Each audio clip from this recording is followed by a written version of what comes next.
you don't. So it's not like they're selling a lot of them. You're right. I mean, I don't get it, but I guess it was when they went to this new conference. But it's stupid. You're right. Look, Alabama, all the great schools don't do this stuff. You know, once in a while, you might see them wearing a goofy uniform. Like you said, Tim, Notre Dame does it once in a while, but those schools have the tradition. We used to have that tradition, and now we've lost it amongst other things down at Mizzou. It's a mess right now. Yeah, that's for sure. I'm with you, Jim. You're a wise old God. man. Yeah. Just wanted to call up, stick up for you, Doug, because you're right. I know.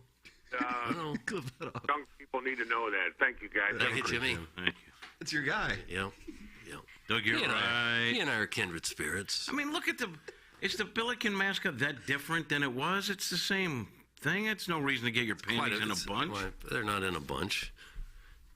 I mean, it's a Billiken, for God's sake. It's a Billiken. It just doesn't look like the Billiken that we've grown up with. Tim, can you please wish DJ, the boy twink, a happy birthday? He's an avid listener and supports the sponsor. Who's DJ? Who's that? The Zai Zai Iceman. Oh. I'm concerned that, 20 years from now, we'll look back at University of Missouri football pictures hanging on a wall in a book on a website somewhere, and we'll say, what team is that? Who the hell is that? That is a concern of you won't even recognize what team it is. I'm looking forward to sitting down with my offspring and watching the Mississippi State game in 2035. Are you? The 2015 Mississippi State game. And I won't know who that is. You won't. Doug, 20 years from now, what they'll be wearing then? If you could look at a picture and identify what world you live in, I would consider that a victory. We're getting up there in age, buddy. Let's not worry about things we can't control. Let's just try to keep our functions about us. Well, are you saying we shouldn't have an opinion on anything we can't control? No, but I don't want you to start worrying about 20 years down the road. You're concerned about looking at a picture. We'll be lucky 20 years down the road, we'll look back at this era and we'll say, what in the hell were they doing? Just as we look back at fashion right now, general fashion in the 1970s, and say, what in the world were we doing? And I'm sure there'll be a lot of changes along the way. The Billiken we see now won't be the same Billiken in 20 years. The uniforms they're wearing now will be changed, but I'm saying you and I, 20 years from now, we'll be lucky if we can digest our own food. Well, I don't know. I'm not real concerned about this Billiken logo. You're going to have to get Robin fed. I don't have to look at that. So that's number 4, the Cardinal Road hats, ball caps. Number 3, the Rams uniforms, number 2, and the Missouri uniforms, number 1. That's the number 1 concern on the uniform issue front. Well, who are you going to hold accountable? I don't know. Tom Herman? First question at the press conference? Yeah. Can we please get back to some reasonable outfits? So you figure it's the 20 years from now, you're going to be around the Thanksgiving table, and you're going to be like, let's break out the Missouri football scrapbook. Yeah, we'll have music. What team is this from 20 years ago? We'll have the fight song. We'll have the fight song playing on a phonograph. And we'll piece through the pages of a tattered old yearbook. Look at these photographs. I can't tell who's playing. That's it. I'm going to have to get more stupid so I can follow your line of reasoning. Mm-hmm.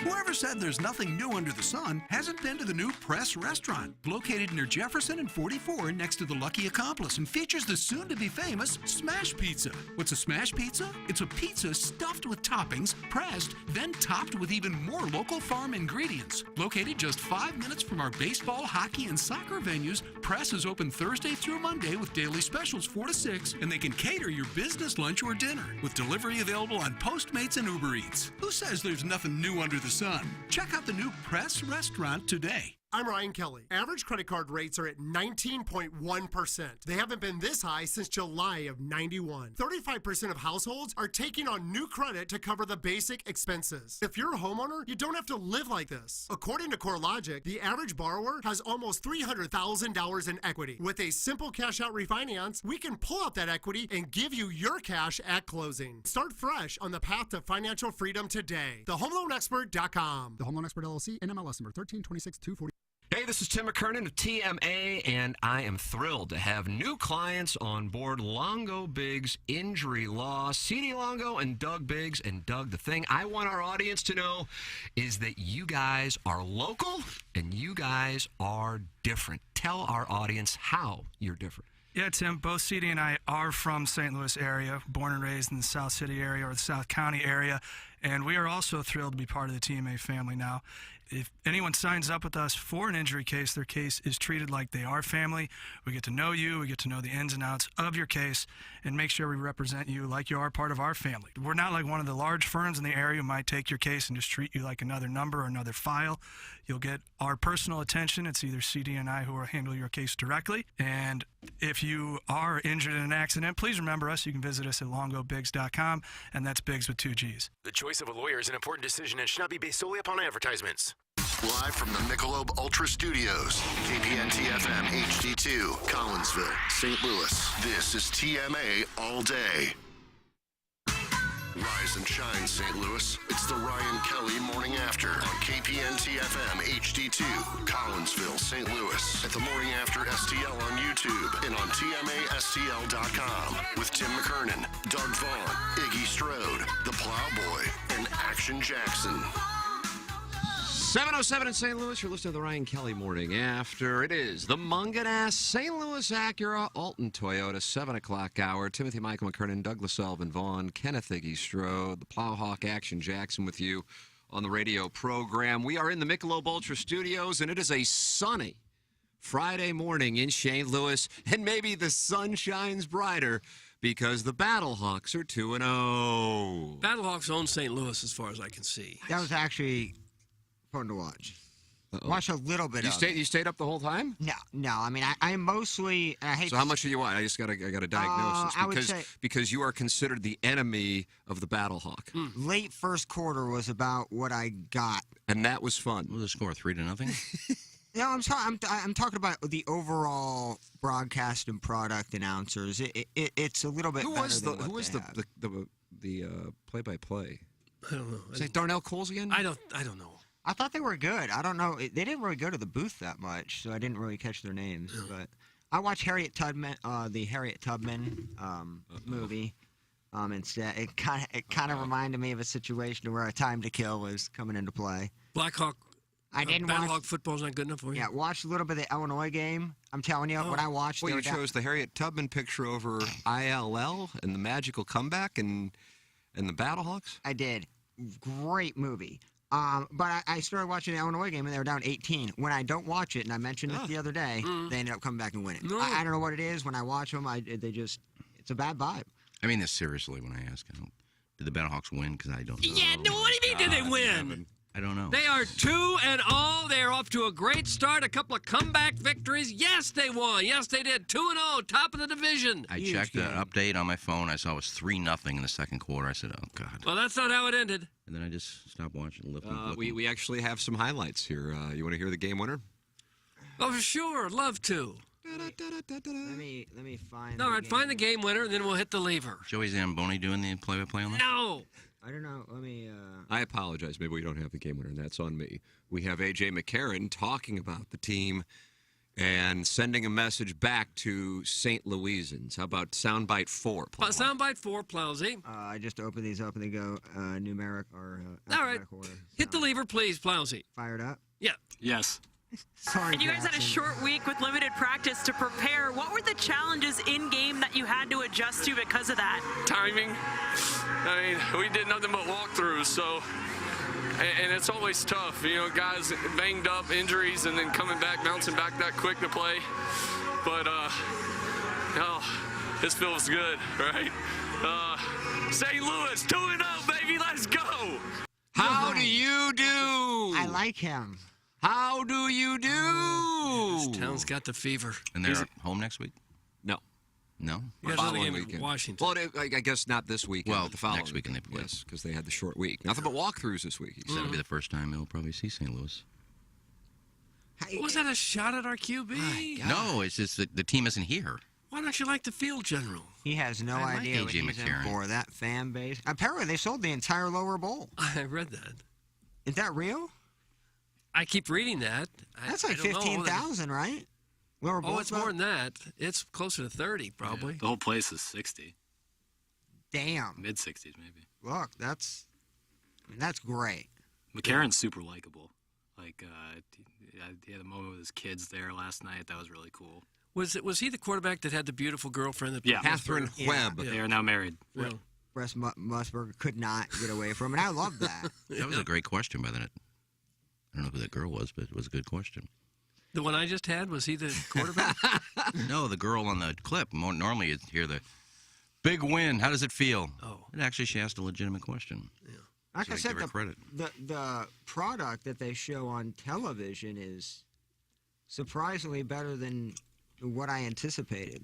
They tried to interview the Sea Dragons coach with 1 minute and 15 seconds left in the game. Jimmy Haslett? Yeah, and he said, I gotta go back to the game. That's funny. Doug, you remember when Jim Haslett was the coach of the Saints? And here, too. Yeah, Saints and then here. Well, yeah, he was interim, right, here. And he was really trying to get the job. He had a campaign going. He had some players in the locker room. This is with the Rams. He took the St. Louis Rams measure in the playoffs for the Saints only at that time playoff victory. In 2000, Azakim fumble on the punt. Yeah. He was a big-name NFL coach there for quite a while. I felt badly watching him last night because you could kind of tell he's aged. Yeah. For lack of a better, he's not as sharp. You know, I mean, he played in the NFL, played with the Bills, and played with the Jets, and you could just kind of tell because he had some edge to him. He always would go after Martz for running flea flickers, bull crap plays. He was a good linebacker in his day too. Yeah, he's a bad man. Yeah. But the Battlehawks are 2-0. And Doug, the sun shines brighter in St. Louis when the Battlehawks win the night before. Certainly does. And did you see Danny Packer's post? No. Apparently, Dukes gets packed for the Battlehawks, but I don't know if that was dubbed in the background, Yeah, but I saw that. It was Steadfast Eyes is a very popular tune. Is that the theme song of the Battlehawks? I think it should be. I mean, this is Gloria-esque. Well, Dukes is where you have to be an A-lister to get to that That's upper correct. floor. Well, they showed like local TV anchor, Right. Yeah, they I had can't think of anything else. momtrepreneur. Oh, yeah. They had the peasant cam on. It was all people. Peasant cam. It was all people on the That's main the level. lower level. Okay, the Yeah, it wasn't unwashed. upstairs. It was down by the bar. Now, you could tell it was dubbed in because you could hear the music perfectly. Yeah. And you see the people down there clapping, Cheering, obviously yeah. watching the football game, but you hear no crowd. All you hear is the music. Steadfast Eyes is becoming the Battlehawk theme song. And I think had that no was idea. They've adopted that? No, they haven't. Well, Well, don't get angry about that. Yeah, but this is how something happens like this. Happens organically, Plowhawk. Yeah. I sure hope it does. That'd be Well, awesome. what else have Look we at got? Ticketmaster, you dolts. Oh. It's not difficult to see what's been sold. Oh. Jesus. It's from the 573. Oh. I So thought that was Ticketmaster, pretty you can look on there and say, okay, these are available. And it also says, but they've sold 35,000 so far. Just because all Is that they what it have says? is... No, I don't you believe can't it tell does. just by looking at Ticketmaster. Just because all they have is upper deck doesn't mean there's anything 573, lower call deck. in and point Iggy in the right direction. Steve Schmidt, Kia. Well, I'm not buying tickets. North County phone line 636-9004 TMA. Here is A.J. McCarron on the field. I don't want to say he was getting emotional. He was emotional after the win over the Brahmas on Sunday. Yeah. But here is what he had to say about the opportunity to play in the XFL. I know last week it was really emotional with your family and your boys being able to share that. What will you tell them about moments like this in your career? I think them watching Daddy never give up. Ever since I came out of college, I've been kind of counted out a little bit. And, Is he crying? it's just fun to come out here and play. I miss playing. Not always just being a backup, and that's a great living. It really is, and I absolutely love it. But I love playing, and this is special, and I can't thank the XFL enough. It's been awesome. Well, that seemed heartfelt. Yeah, exactly. It was really cold in Seattle last night. I think that's why he was sniffling. Oh, I was like, dang. You could see his breath. Right? Yeah. I could see this becoming an extremely popular team in St. Louis. I think it already For is. the long term. What else we got going on right now? Whoa. What else we have? The Blues had a big win last night, didn't they? No, they lost again. Oh, okay. But, I guess if the Blues are a good team, we've got that going. But other than that, the Cardinals aren't back for another month. So you're starting to stare out into the abyss. Soccer's coming up. Yeah, how about that? Yeah, but it's not here yet. There's a brand new franchise opening up their season this weekend. Mm-hmm. Have fun with the text line. Oh. And they wear pink. Concerts all over the place. Concerts all over. Iggy's going to Bush. Have you heard? That's Well, I'm not just He not- just went to not- Jackal. Not just Bush. There's, it's a big concert week for me. What else? Frankel? Well, they just announced. That was Guns- last week. They just announced Guns N' Roses. We are the Jackal. John Mayer is of the coming Midwest. for a solo show. Okay. One that I can't say. That's not as big as a What do you mean one you can't say? Wow. Well, you have secret information about Those Lonely Boys is coming. I can't let that cat out of the bag yet. I saw Lil Wayne. He pulled Wheezy, Doug Wheezy? He busted out his tour. St. Louis in there. I don't know that there's enough money in St. Louis to go around for both the Battlehawks and Los Lonely Boys. Beyonce's coming. Queen Bee. Beyonce. I mean, there's some Don't poke big the concerts. Beehive on the Twitter tweets, and don't poke the Battlehawk Hive on Sports Talk Radio. In I St. did Louis. both, man. I've been getting dragged. I'm not trashing them. I haven't seen them. I can't trash a team I haven't seen. I watched that 3-0. I watched it, and I was kind of entertained, but I went back to Harriet. Weezy's playing the Factory. Like he'd be Chaffetz. I didn't It's a nice see, venue, man. I didn't see. I'm sure it's very nice. I just think you. Well, I mean, he's kind of past his prime, isn't he? Oh, but he's still a legend. Adrian Blue was there the other night. Yeah, there's a lot going on, Doug. There's don't not that poo-poo on there's nothing. not that much going on in St. Louis. I hate to drop that bombshell on you. Doug, you're really shining a huge light on this city. I don't get out much, so I don't get to see it anyway. Yeah. So It's fun. It's my own doing. I really don't want to go out. Well, why not? I'm a homebody. Well, you didn't used to be. You used to be a man about town. You kidding me? That fake Rolex and It Palavans. pulled That's probably up what to the happened. elbows, Probably I collar popped. sowed all my oats quickly and a lot, so you get worn down like a beaten washcloth. A Hi, beaten all. washcloth. Oh God, Hi, all. that's terrible. I come with only good intentions. Doug, is that usually the way that it works? Yeah. Well, we hope. We're about to be Who's he trashed. trashing? Yeah. Hi, all. I come with only good intentions. But I'm wondering if TMA All Day is on a shuffle. I know it's a lot of us to ask a producer, besides Jackie, to actually do their job. But could someone, anyone, go through the 20 years of this show and mix in some new shows for TMA All Day? If I hear the old dude talking about aliens clip again, I may lose my mind. Thank you, Nathan. He's from the east side of Alton. Okay. Again, I'm going to step in front of this. And Jackson can attest. I just loaded like 12 best ofs. Oh, did you really? Yesterday. 12 new ones are in there. They're in the rotation. Everything has to be timed out. Again, 62 minutes and 25 minutes. That's what we're looking for in terms of these segments. 25 minutes after a third segment. 62 minutes in between, just nothing but best ofs. And also, we have an algorithm when you do load the best ofs, and Jackson can also attest to this. It does say when the last time it was played. Oh, so you in got the sequence. documentation then, Jack. I mean, I don't play anything beyond 7 days. No, I wouldn't think so. Nothing before 7 days. So anything you hear, 95% of the time had not been played in a week. And this show didn't start in A week. I mean, 20 years ago, did it? and also I don't have access to a lot of the older things. I'm going based upon TMA current archives. I'm in July of last year. So like That's as far back as we go. July of last year. no, that's how far. You don't want to go too quickly to where you hear a show from a month ago and call that a best of, Doug. You kind of have to time it to where July of last year doesn't seem like it went that far. I mean, honestly, in terms of radio, in terms of this I show. thought we were going back. Plus, many you don't years. need to explain yourself. No, we have gone back many years, You don't Doug. need to I'm telling you. 'Cause We had a Sinbad big interview. month in July. You know, the Sinbad interview that played time and time again. That was several years. Plus, no matter what you say, there are people like Nathan from the East Side. They're still going to complain. Yeah. And Yeah. It's like it's Again, just what no- it is. What it is. Well, maybe KG and Correct. O-Town can Yeah. handle this. Nothing. And then but- Doug's going to poke the I beehive. love Doug though, and that's fine. Jackson, but- it doesn't sound like you're in the mood for it this morning. I- It's He knows. It just kind of wears you down after a while. I Just, That's what we're trying Jackson's to in do. his balloon party mentality I know. 3 hours early. it's just I feel it's Groundhog Day with some of these textures, man. And guess what? Welcome to my world. Again, I automated Saturday, Sunday, and Monday this morning. When I came in here, got here at 4:45,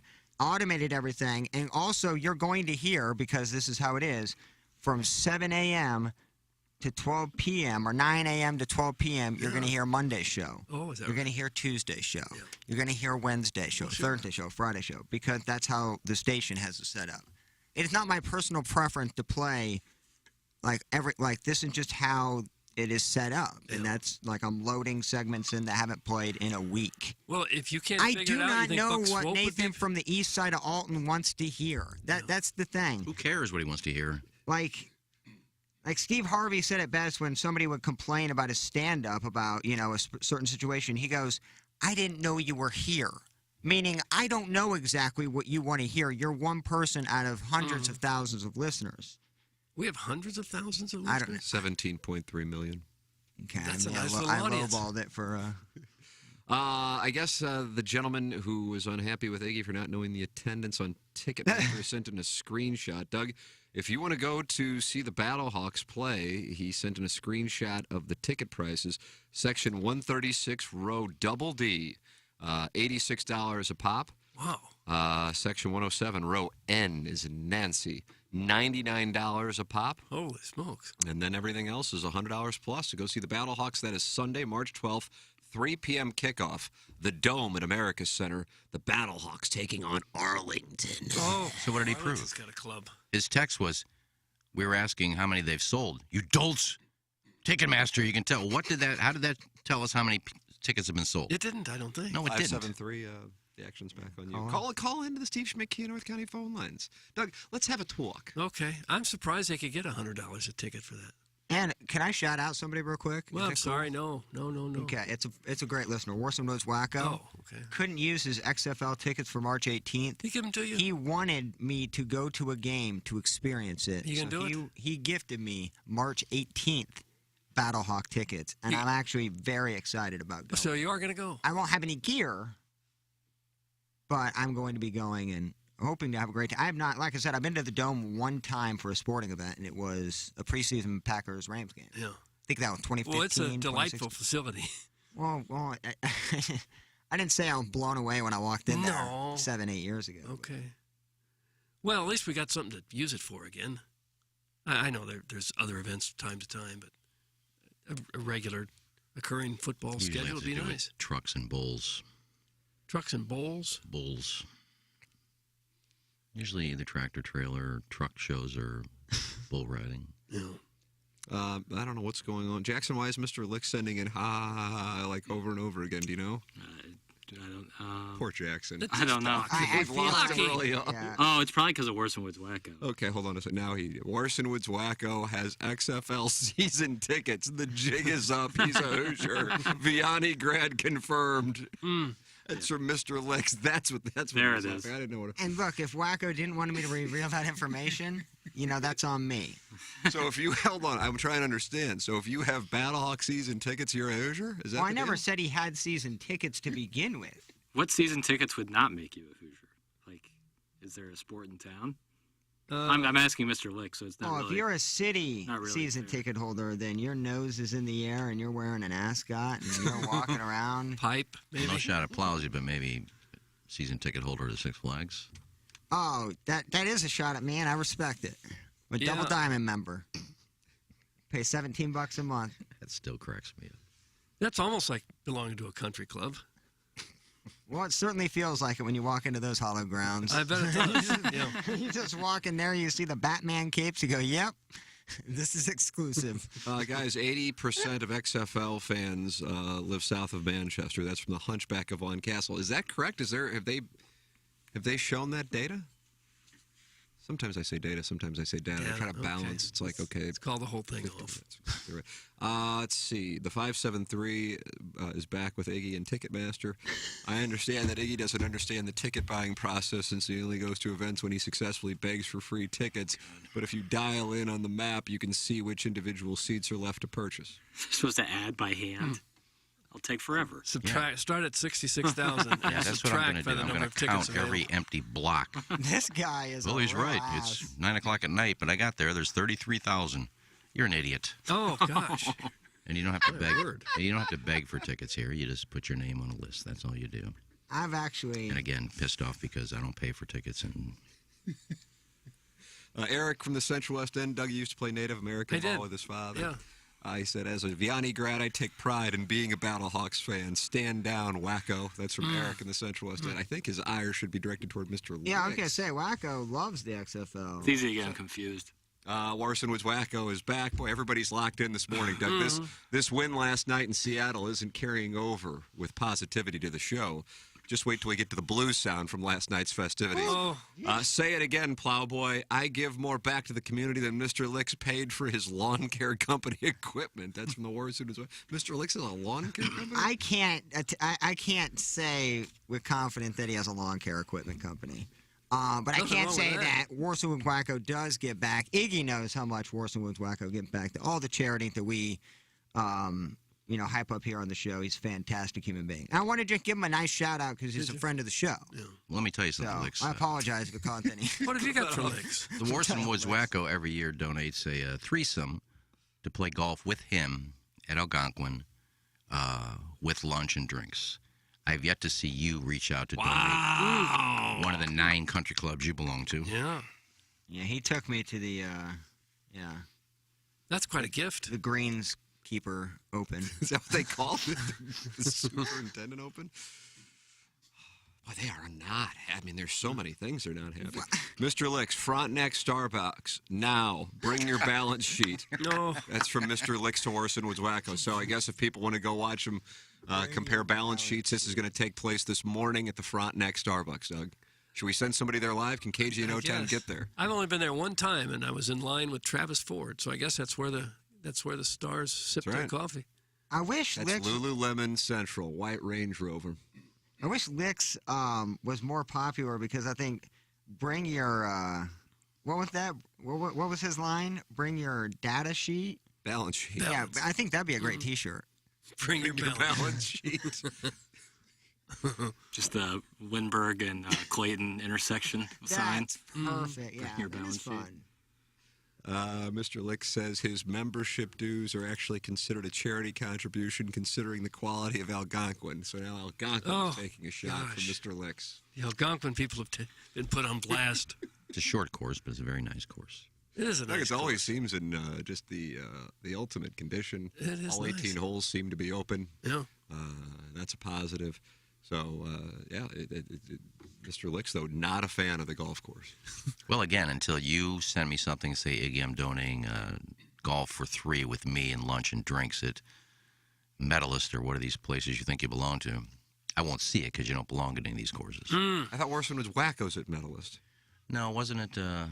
Well, Licks is the one that says he belongs to like 9 country club. I'll be at St. Louis Country Club today. I'm at Orson today. Yeah, playing Belle Reve. None of these listeners remember a medalist. Like, let's stop. I mean, Doug Tiger is at Medalist. Yeah.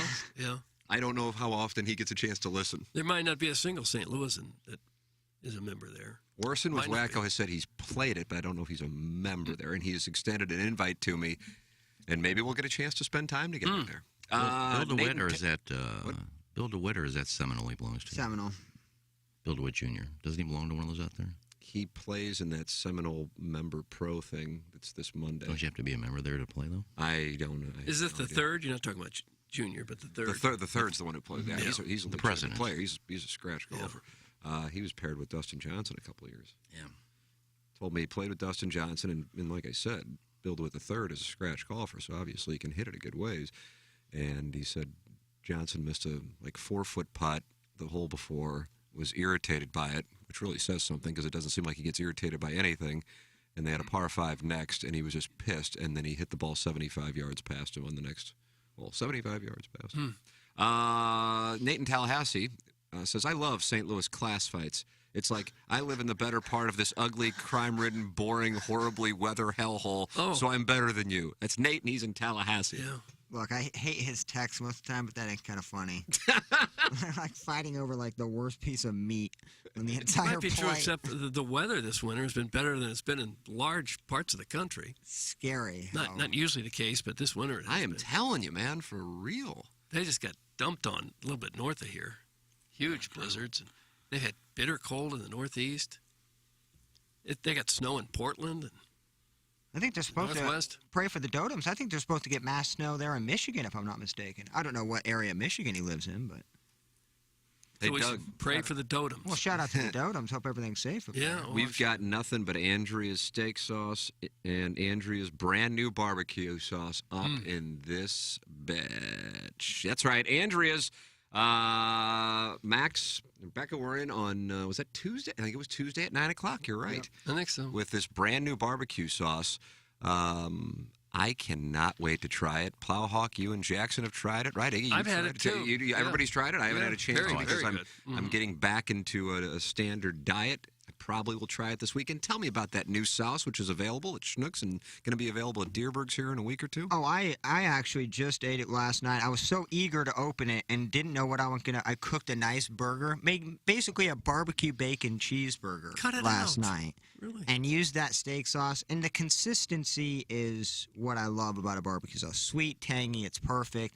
But you could just lightly drizzle it on that burger, and boy, and it was unbelievable. We're about to marinate some wings this weekend on Saturday for Madison's sleepover. She's having a sleepover with the gals. A slumber party at your place? So we're bringing a big batch of Andrea's wings to the table. So how about that? The ladies are coming over to eat wings and have a sleepover. No, she's going on location. I get the house to myself. Oh, wow. Where are they going? What are you going to do, play video games and get high? Man. Yep, read me like a book. Oh. That's pretty easy. But yeah, that steak sauce and that barbecue sauce is absolutely It really is the bee's knees. I know that steak sauce is ridiculous, so I can't wait to have the barbecue sauce. You can get it at Andreas.com and check out the menu for Andrea's Steakhouse at Andreas.com/menu. We are in the Munganess, St. Louis Acura, Alton Toyota, 7 o'clock hour. Munganess, Jamie Burkhardt. I'm going out there today, Doug. I'm going to see him. That's what I'm going to do. Oh. Hey, Jamie. That'll be hey, Clayton. nice. Yeah, hey, Peter. Great people. What's the word? My parents just got a new whip from Jamie Burkhardt and Alton They Toyota. get 22-inch rims? Yeah. Spinning. They made sure they get the spinners on. Yeah, Jackson Dad got a. Will they let you drive it? I hope so. Got a Highlander. They did. Oh, I got it. Driving a Highlander from Alton Toyota right now. Love that car. That's the best. Gosh, they have nice cars. It's the absolute best. They're fired up. Yeah, they're so great. I just can't recommend them enough. Whether it's getting a new car, pre-owned car, getting your car serviced, even if you get your car serviced. My father-in-law called me yesterday, and he's got an issue with his car, and he goes, well, they're not going to take care of that car at Munganess. I said, the hell they won't. That's what I said. I said, Yeah. the hell they Yeah, won't. you scolded him, I I did. hope. I feel like that's the right thing to do with Yeah. your father-in-law, Yeah, who's an incredibly just kind and likable man. When he asks a question, you go, the hell they won't. Yeah, old man. And the next thing you know, I got him in a text message with Jamie Burkhardt, and I think the car's on its way to Munganess as we speak to get work done. I don't know why you wouldn't take it there. Why wouldn't you? It doesn't Because matter if you do got with it there. Peace of mind It's and know it's going to be done right. Real. And then there's a secret phone number. Doug, you wouldn't happen to know. 314-252-0029. Oh. Where will that get you? Straight to the muckety That's mucks. exactly right. Jamie Burkhardt, Clayton Patterson, Peter Munganess, stlouisacura.com, and altontoyota.com. I guess he's en route to the Frontenac Starbucks to trade balance sheets with Mr. Licks. Joining us right now, it is the Warson Woods Wacko. Warson Woods Wacko, good morning. Man, this is a rare call. Good morning, guys. How are you? We're fine. Wonderful, and so thrilled to have you on the program. Just to be clear, are you a member at Medalist? I'm not a member at Medalist. I have a very good friend that is a member there. Oh, well, pardon us. Can Who's the friend? Are you? Can I play with you guys, please? He's an NHL alumni. Is Doug. he? What's his initials? Dougie, wait. What's his initials? I'm not saying. Why? Alexei What difference does it make? Roman Turek. I don't need Mr. Licks calling the Medalist Club asking for him today. Patrick Bergeron knew it. Right. Bergeron? Right. Patrice Bergeron. Patrick Berglund, yeah. My bad, I'm high. Yeah. Speaking of that, Tim, I had. Don't smack your lips on this show. Don't do that to buy time. I had to give my tickets away to Plowboy because I'll be in Florida. I can't, it's that time of year where I'm going to be down there. Sure. So, Palm Beach area, probably. yeah. No, ironically, yes. What do you do for a living, fella? Well, I'll tell you off the Everything's a secret with you. Everything's a secret, Doug. What do you do It for a is. living, guy? I own a business. Okay, what sort of Is business? that good enough?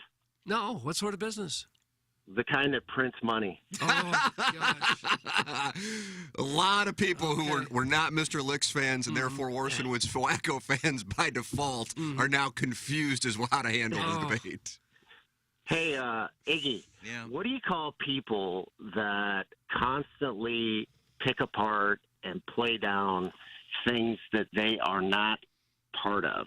In other words, there's this guy on the radio that constantly rips on Algonquin, constantly rips on Warson Woods, constantly just rips on people and things that he doesn't have. Who's that? That would be Mr. Lick. Well, don't say he's on the radio.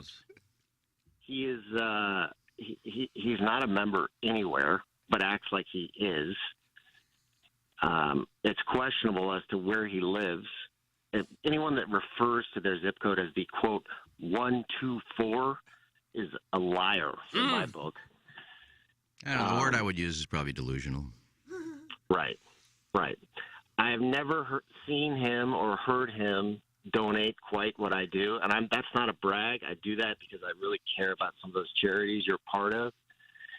And the people that come out and buy those threesomes at Algonquin, those are salt of the earth people. I love hosting them. Now, Mr. Licks can't say that because he doesn't belong anywhere. So if he's donating anything, it's to like 30 minutes at Tower T with, unlimited soft drinks. Oh, gosh. I haven't even gotten that from him. So, and I think you're going to love, because I think, if I'm not mistaken, I believe Curtis Hall was the winning bid on the golf package that I put in. It was like $1,400 for all the things I had in there. So you're going to have fun with him. I'm looking forward to it. I love doing that. Plowboy, I hope you have fun at the game. Dude, you are the best. I appreciate it, man. And I love the call-ins. You get about 2 a year, and it's always nice to hear from you. Back to Doug's point, I do work for a living, and, I don't know. I have to make a lot of money in order to give a lot away. What is it you're doing? This guy is a... What is it you're doing? Ask Tim. I'm not going to say what you. That wouldn't be right for me to. No. You can do it. You can do it off air. Oh, off air. Okay. We'd love to bring Doug into the family. Mr. Licks has responded to this call, and this is an opportunity now for Warson Woods Wacko to respond here. Quote, I own a business. Give me a break. Running an Edward Jones office in Baldwin for plumbers and electricians is not the same as owning a business. That's right. Mr. Licks. Okay, first of all, that couldn't be further from the truth. But second of all, while he's trying to rip me, he rips an entire class of people. So That's right. It's Doug. It's condescending, is what it is, isn't it? The next time his pipes freeze and his father-in-law is not around to make a call, pull in a favor, that plumber is going to remember this day and this moment when he made fun of a plumber because he uses an Edward Jones financial advisor. Mm-hmm. Yeah, How about that, Mr. Licks? Don't make fun of the trades. Right. And Darren, I've one of the things, and this I am going to brag right here. No. It's not really about me; it's indirect.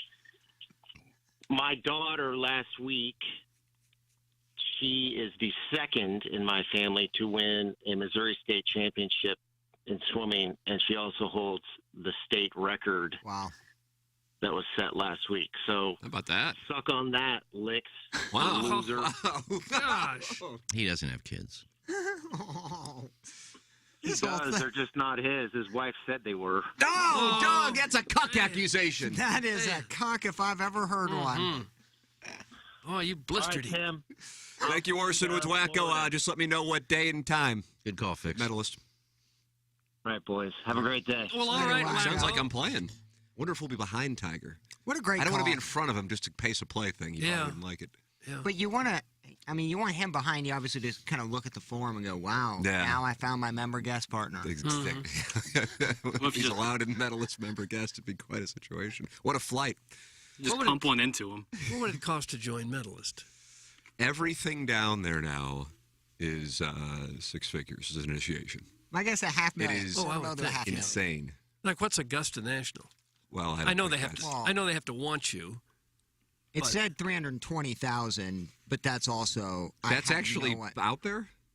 By the way, I would take the over on that, but I'm surprised that that's out there. They have a top 10 most expensive country clubs in the United States. Now, if you do the world one, obviously there's a ton in Shanghai. There's a ton overseas. But the United States one, they do have Augusta there. I think it's number 8 or number 7. It said 320,000, but also it says limited membership. I think there's a Groupon though where you can. To most of them, probably doesn't matter. I saw where Roger Goodell was asked to join a couple years ago, and he makes like $55 million a year. So what's $300,000 to join Augusta? That's not 300. No, the places down in the I don't know. I can't speak to the other, like Naples, the Gulf side, but have gone up 600%. That's so in the last 2 years.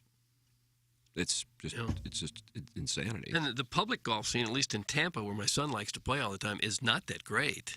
He struggles to find decent public courses. Is that because everything's private? I guess. Yeah. They can't find a driving range anywhere close to them in Tampa. I know it's prestigious, and it's basically for meetings, but I don't know who would want to belong to Augusta. I mean, the course is only open like 3 months out of the year. Who would want to belong to it? I mean, the golf course, you can only play golf like 3 months out of the year. I'm with Higgs. They shut it down for a while. Like, you can't play. For 9 months a year, it's shut down? Yeah, I think 9 months of the year. It's only open 3 months out of the year to play golf. How do you know that? I think I saw it. Yeah, so if they offered, you would decline? Well, I wouldn't pay that kind of money. They gave me a free membership. Yeah, I could. Oh, yeah. I could play for 3 months. Why wouldn't it's on they the want arm. you free? Well, I expect Ridley to call. He listens to the show. He does. Doug, please don't call him Ridley. This time next month, we'll be calling him Chairman Ridley. I won't be. Do you have a problem with I that? won't be calling him Chairman. I would never call anyone that. I don't care. It's like Chairman Mao or something. It's the strangest damn thing in the world. Not like they're high on themselves or anything. That's super. Isn't he already the chairman? He is. Okay. Why would we call him chairman now? Why next Well, you year? can't. Well, very few people are probably talking about Fred Ridley right now outside of this show, which is really the Augusta live stream. Mm-hmm. But when the Masters are at the forefront of the sports world in about a month, when he addresses the media, Chairman Ridley joins us now. And I agree, Chairman Mao. Yeah, give me a break. I used to. You think you are? I used to wait on the former chairman of Augusta. Ridley? Made a Caesar salad for him? No, Horde Horden. He used to be a member. He was a member of Doug St. Louis Hendon Country. Hooker was with Horde the Harden. I remember him, yeah. He was a member of St. Louis Country Club. And he'd always get sweetbreads. Kenny, I'm going to have the sweetbreads. Okay. It's not like sheep guts. Yeah, glands. No, what did he do to make his millions? I didn't ask him. Where'd you get your bucks, buddy? Hey, it looks like you got a lot of money. What'd you do? I just figured most of those people at St. Louis Country Club, you probably have some idea what they do. Sibby and Horde, I didn't know. Horde, I didn't know. Probably old money. Yeah. Well, that's without a doubt. Yeah.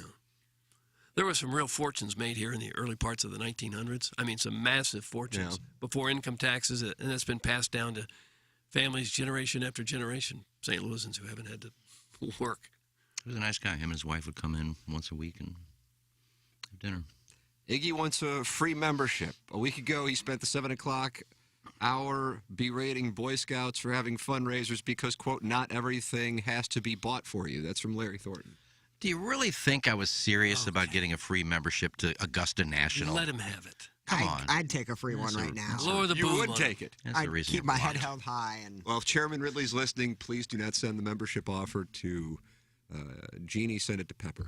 I would take a free membership What to up, Fred? Riverside. They said you don't have to pay anymore.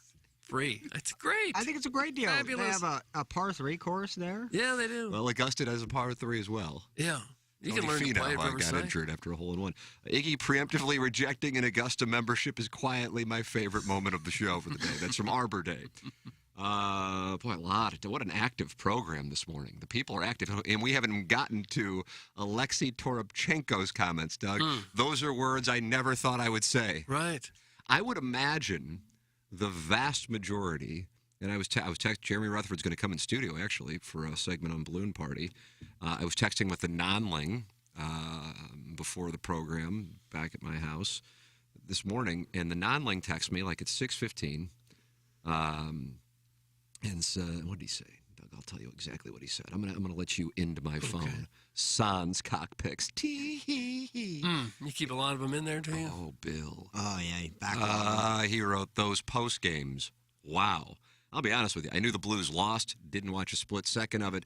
At this point, I would imagine the vast majority of St. Louisans. Mine ago, what did Berube say? I had no idea. And this was like at 6:29 is when he sent me that. So then I text Jackson. I go, hey, pull Blues sound. And little did I know that all hell had broken loose in the Blues post game. And I would imagine, I would guess 3/4 of the audience listening right now have no idea about this. Maybe not, yeah. So here is what we've got. It started with Toropchenko, and then Berube was next. So let's go chronologically here. Plowhawk. Doug, I'm going to call for soundbite 3. Alexei Toropchenko, who is a 23-year-old role player, discussing some of the stars on the team. Okay. Hit the lever. Yeah, I mean, like, even if we are not on a playoff spot, like, I will do everything because it's a hockey game. You cannot leave, especially when you're playing like in the NHL. You're not playing like somewhere else on a beer league or something like that. You need to show something. You need to show character and like be strong everywhere. Just like play from your heart. It's like not good. So do you think not enough guys are showing the character? Like, I don't know what's going on, but like, especially for fans, you cannot play like that. Like I said, you need to play like, I don't know, for fans, for yourself especially, and like for everybody from the team, like, because team is like just one family. It's not only about one guy, and like you need to be like the part of it and show some like respect to each other.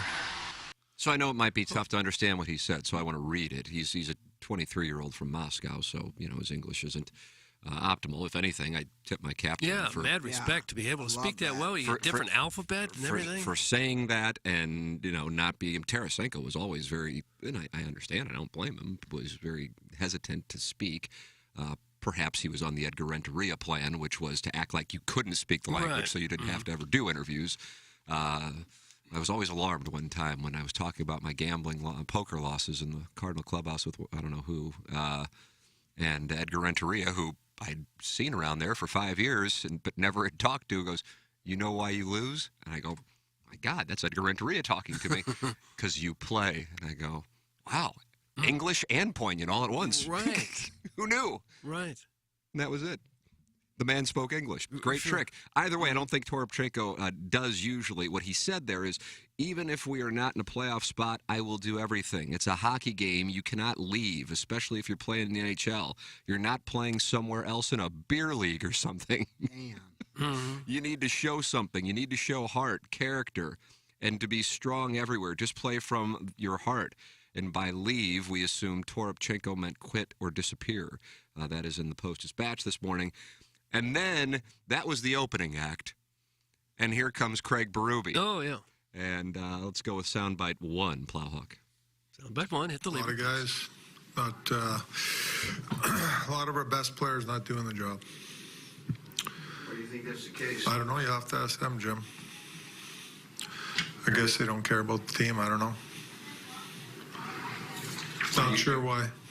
You've talked a lot about effort and compete level. I'm guessing you didn't see that in nearly enough guys tonight, right? No. Handful of guys, that's it. Goalie for sure. Your young guys, do you feel like they're giving you what you're looking for? Yeah. Mm-hmm. What about Kyrie Thomas, 1 assist combined? Not good enough. Not even close. If you knew, you'd tell us what's there, what's not there. A lot. A lot. And then he would wind up, after this comment, just getting up and leaving. Here's Craig Berube. Doug, this is soundbite 2. Okay, the mic drop.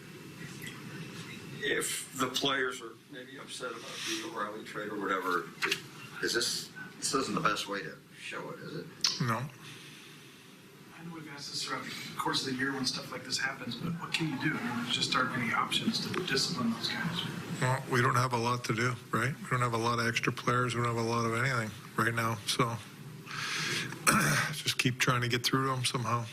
When you see Torp dive and blocking shots, like the example on that PK, I mean, things like that, should that be really setting an example for everybody else? No, 100%. Yeah, for sure. They should be very, very happy that we got this guy on our team and that he's laying it on the line. And they should be inspired by it, and they should go out and play with inspired. Our best players don't play with any passion, no emotion, and no inspiration at all. They don't play inspired hockey. You cannot play in this league without emotion, grit, and being inspired. They're getting paid lots of money, and they're not doing the job. End of story. That's it. Mm. And then he got up and he left. So to repeat, our best players don't play with any passion, no emotion, no inspiration at all. They don't play inspired hockey. You cannot play in this league without emotion, grit, and being inspired. Now, I think it's pretty clear who he's talking about. Doug, do you have a guess? Would you like to guess? Well, when he was asked about Thomas and Cairo, he was quick to say no, like they're not getting enough from them. Right. I would guess, we're talking the best players, the guys that make all the money, I guess you'd throw Shen and Krug and Parayko in there. Those are the guys making the money, right? Yeah. So many different elements of this. Number one, with regards to Toropchenko and the beer league thing, I for a 23-year-old, essentially at the moment anyway, role player, 23-year-old role player, to say that's something else. I would imagine guys who played in the league would say that is not common and might not be well received.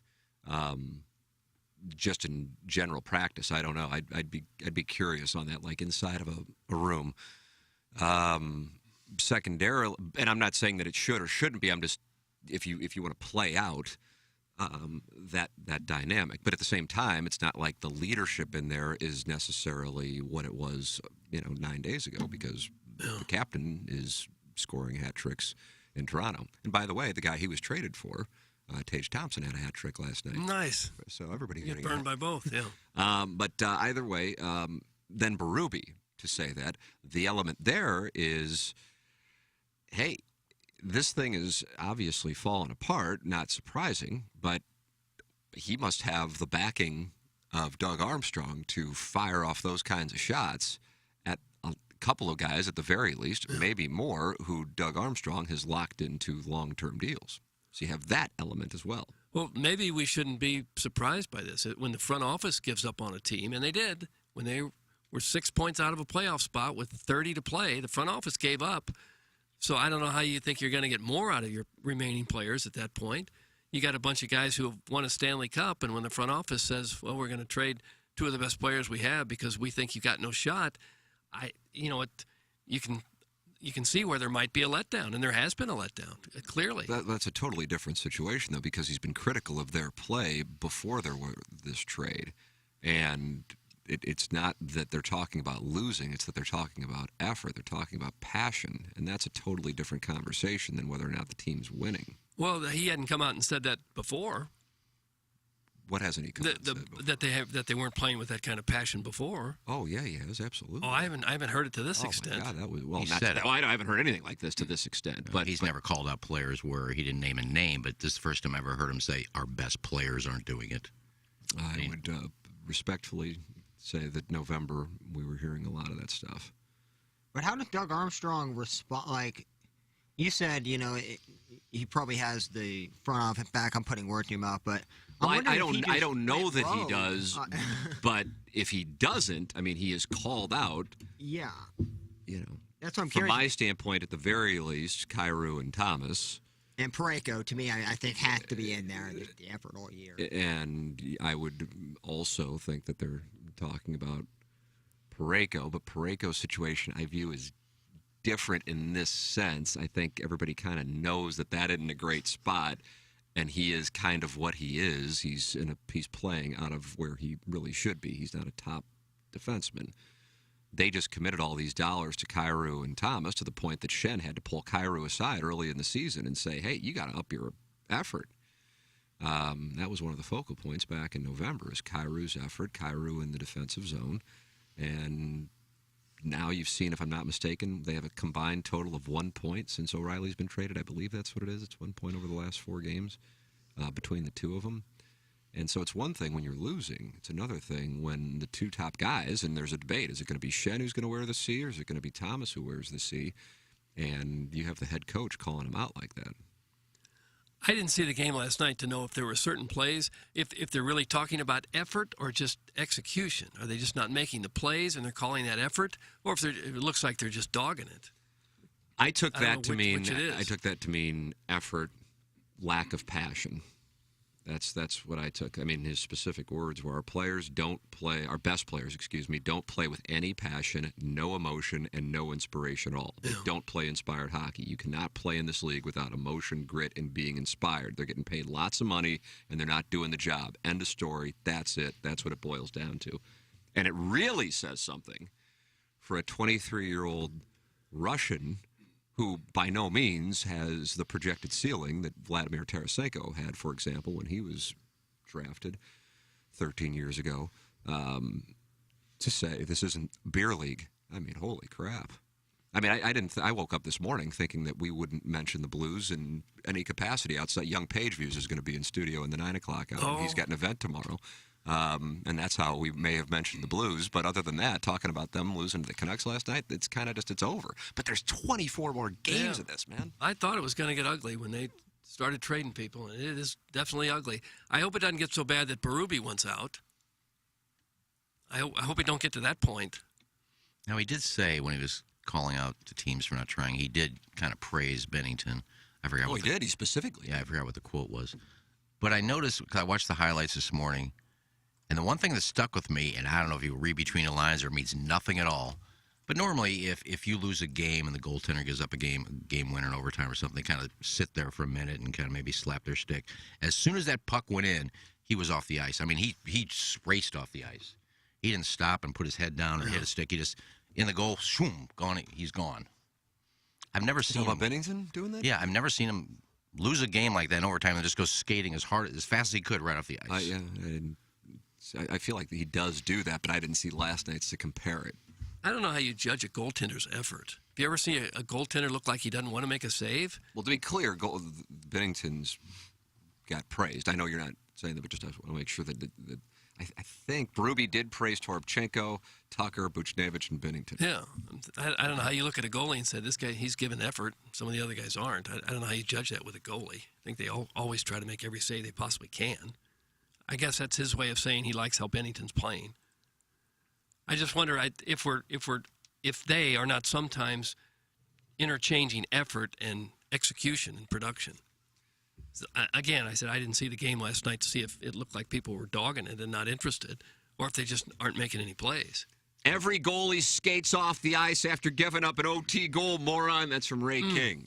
At 100 miles an hour? Bennington does that after every single loss. That's from Tervis Parrish. Oh. Every goalie does that in OT, moron. That's from Nutsack Jim. I said maybe I'm reading something into it. But I've seen him before give up the winning goal and sit there for a minute, smash his stick on the Doug, that was Ed Belfour, post. Eddie the Eagle. 1993, 2-3.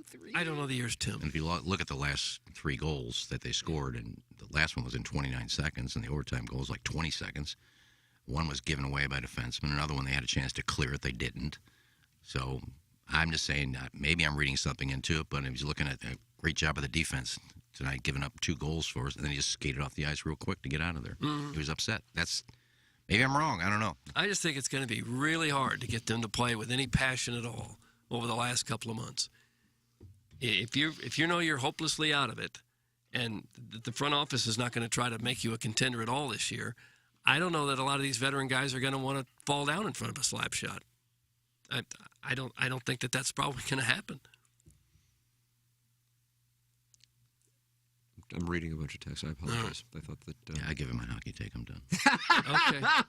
Okay. He asked a question about Bennington's ice exit. He was absolutely lit up, and understandably, he's decided he'll. Well, you can tell how they play differently in the playoffs than in the regular season. During the playoffs, those guys look like they've been through a war.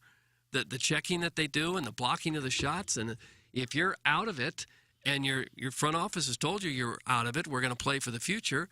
I mean, who's going to put their face in front of a shot now?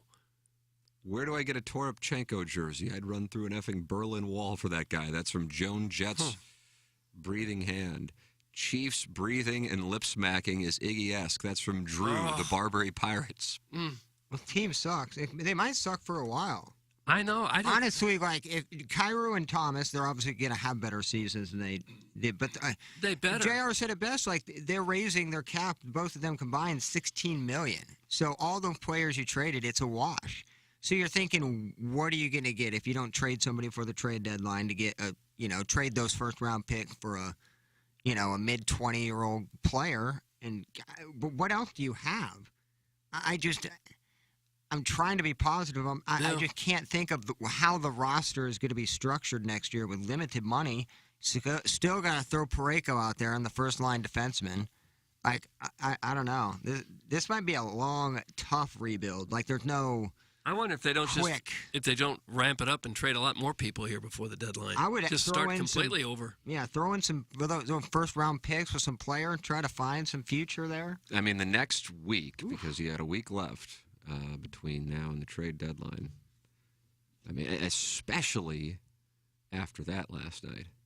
I mean, that's something. And by the way, a bunch of players just left and didn't participate in the post-game media, for the record. Yes. A lot of effort there. You can't expect. Maybe they dump 24 in a row and they get a better shot at Bedard.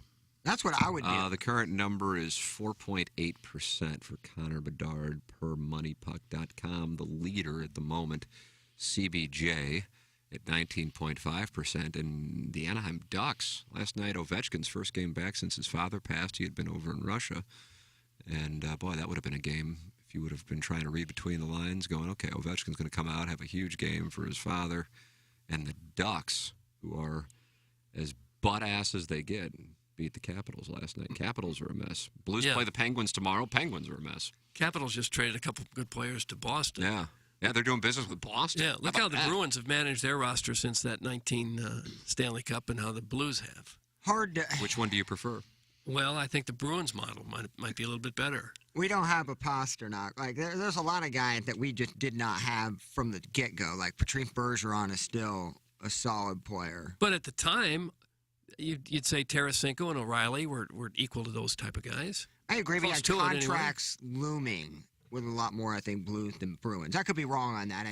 I think that roster for the future was way built for the Bruins as in, 5 years after the fact as opposed to the Blues were like, we're winning it all, Well, I'm not sure the Blues felt that way. I think they thought they had a window there of 2 or 3 or 4 years where they might have another shot. And if you don't have COVID, I'd love to have seen what would have happened in 20. They were on their way. Just last year, they played Colorado as tough as anybody. I'm not saying they were over the hill. I'm just saying I think that roster for the Bruins has been pretty much steadfast, no pun intended, sorry, Cassie, since that Cup run. I mean... Yeah. Well, Seth Goldcamp is steadfast, and he has steadfast eyes, and I don't think he'd mind me saying it. I know he wouldn't. You get lost in his eyes. Design Air Heating and Cooling is the official HVAC provider of the Ryan Kelly Morning After and the Tim McKernan Show. Also sponsor Donnybrook. I'm a Donnybrook guy. He is.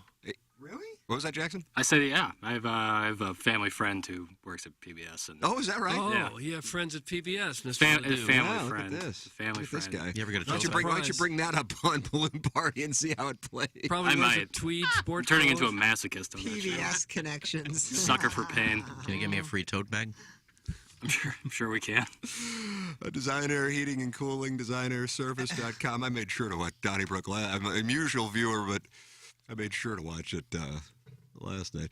Design Air Heating and Cooling, the official HVAC provider of the Ryan Kelly Morning After and the Tim McKernan Show. Usually this time of year I'm saying, hey, if your furnace goes out, hell, I don't know what to tell you. Because I'm looking at the forecast, Doug, and it's got like a bunch of 60-degree highs. Furnaces, who needs them? How about next Wednesday? Maybe we tee it up. It's sunny and 70 next Wednesday.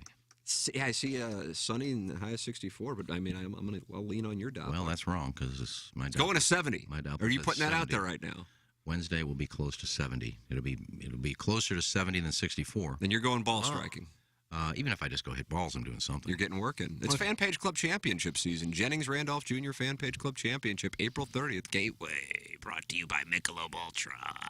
Yeah, it's 2 months, so I got plenty of time. Well, we needed to grab Warson Woods Wacko's private jet, head on over to the Medalist for a day. We'll do that Wednesday after the show and come back and there you go. Have a lobster dinner on our way back. Is that Donnybrook show live? Or do they tape? Yeah, it is actually because they do like a second show where they take phone calls. Yeah, you're right. Last night would have been fun to watch. That's what I was doing. Michelob Ultra, the sponsor of the J. Randolph Jr. Fan Page Club Championship and the Dotem, and of course our studios here on the Ryan Kelly Morning After. 95 calories, 2.6 grams of carbs. It's Michelob Ultra. Jackson, I know we've had a bunch of callers. Who do we have going on here? We got caller Drew and Vianney's hottest mom. Doug, take your pick. We have a lady on and we have caller Drew. Now, Vianney's hottest mom, that'll be Ravy, yes. probably. So no. Or the Weasel. Timmy the Tick. Well, we've taken calls from Vianney's hottest mom. Okay, we'll take Vianney's hottest mom. Hello, Morning, Vianney. guys. Steve Schmidt, Kia North County phone lines. Vianney's hottest mom. Good morning. Hey, how are you guys? There he is. Yeah. Hey, speaking of post-game interviews, there's a reason I asked this question. Was Troy Gloss kind of a banty little rooster with the media? I don't know if I would call him banty. He just didn't really want much to do with it. That's correct. It's kind of quiet. Yeah. Oh, okay. I interned at KMOV, Doug's big channel, in the summer of 2009. Did you? And I somehow saw that Troy Gloss's mom lived in Columbia, Missouri. So being 21 years old, I had this brilliant idea that I was going to go over to the ballpark and ask about his ties to Columbia, Missouri, especially considering I was a J schooler at Mizzou. And I can't remember who it was at KMOV, but they basically told me that was the dumbest idea they'd ever heard. And they were probably right. Yeah, it sounds pretty dumb. What made you think of Troy Gloss? Well, I just, I still kind of think about, I have a journalism degree and I spent 3 whole months in journalism. And the rest of my career has been pretty boring compared to that internship, especially because I got to meet you at it, Doug. Oh, yeah. And do you remember the first time we met? We had a lot of interns in there. I'm not sure which one you were. I don't know your name or what you look like. I don't remember. Don't cut me off. I'm not going to be inappropriate. But we met in the men's room after taking that half-mile walk down there through the hallway. Yeah. And I asked you, how's it going? And I didn't... this was pre-TMA for me. All I knew about you was, that you were hot. Yeah. And you just replied that, you were tired because you had to work 2 jobs, which seems kind of on brand now that I've listened to TMA. So I replied, I'm tired? Yeah, you just kind of said, I'm tired and crabby. I go from one job to the other. I didn't say that. I got to tell you, that isn't the Doug Vaughn I know. No. That would be very odd. I mean, he was joking. He wasn't being serious. He was just joking. He's like, get up. Hello. Actually, he wasn't complaining, just kind of making light of it. Okay. Well, you made an impression on him. He doesn't even remember you. Well, just from the voice. Hello. Was it 14 years ago? I worked on the web desk with Dan Fredman, Lakeisha Jackson, really nice people over there. Oh yeah, okay. Doug, does the bathroom meeting in the web desk from 2009? Do you now know? It cuts it down to about 10 people. It could be, I guess. Well, I remembered you. I thought you might remember me. I don't know. Well, if I saw you, I probably would. Yeah, I'll send you a pic. Okay. Drop into my DMs. Thank you. We have 4 friends in common. Can I give them a quick shout out? Okay, sure. Ross keeps his feet. We've already covered Troy Gloss. I mentioned I lived on 500 South College Avenue last time I called. I lived in there with the great Brendan Marks, great guy. Yeah. And then, Smoother than an artificial Christmas tree decorated with miniature lubricator bottles. Robin Christo! And then the van and the Shrewsbury Seat Sniffer. I wanted to give them a shout out. Oh, yeah. I'm submitting this to Marconi. They appreciate that, I'm sure. I think we're out of aux. You couldn't hear it anyway. They do. No, we have aux. Thank you, Yanni's hottest mom. That was Iggy's personal Dante Inferno. He was already just so distraught by the call, and then the plow plays Joey Zanaboni call on higher volume to where you couldn't hear the guys he was shouting at. I thought it was well done by myself. I really enjoyed it as well. But I thought it would be funny to, instead of the shout out, just tell Well, the listeners didn't enjoy the call either. Well, Vianney's hottest mom is one of, this comes from the Shrewsbury Seat Sniffer who just received a shout out. Vianney's hottest mom is one of my closest friends, but he should turn the oven to 450 and stick his head in the oven until he is well done. Thank you. That's from the Shrewsbury Sniffer. That's not hot enough. I apologize for not recognizing his voice, but we did have a lot of interns go through there at one point. Strong call. We get it. You have a journalism degree. Kill yourself. That's from Hey Phil. Oh, gosh, I don't like him that much. Damn. Are men's urinals at KMOV those troughs with ice at the bottom like at Wrigley Field? No, they weren't. Thoreau Field has them too. It's the whole thing. Creep factor is now off the charts with this Griffin douche. Doug might want an armed guard to leave the building today. That's from Joan Jett's groping hand. Plowsy, I am crying right now. That's from Drew, the Barbary Pirates. This guy rules. I can't give my name because I don't want people to be able to identify who I am. But here's 15 people's names and addresses that I worked with at KMOV in 2009. Hope no one uses that to dox them. That's from Kevin's brother, Jack, and then his last name is Demoff. Yeah, it was a call for sure. I don't know if he's going to win the Listener of the Month.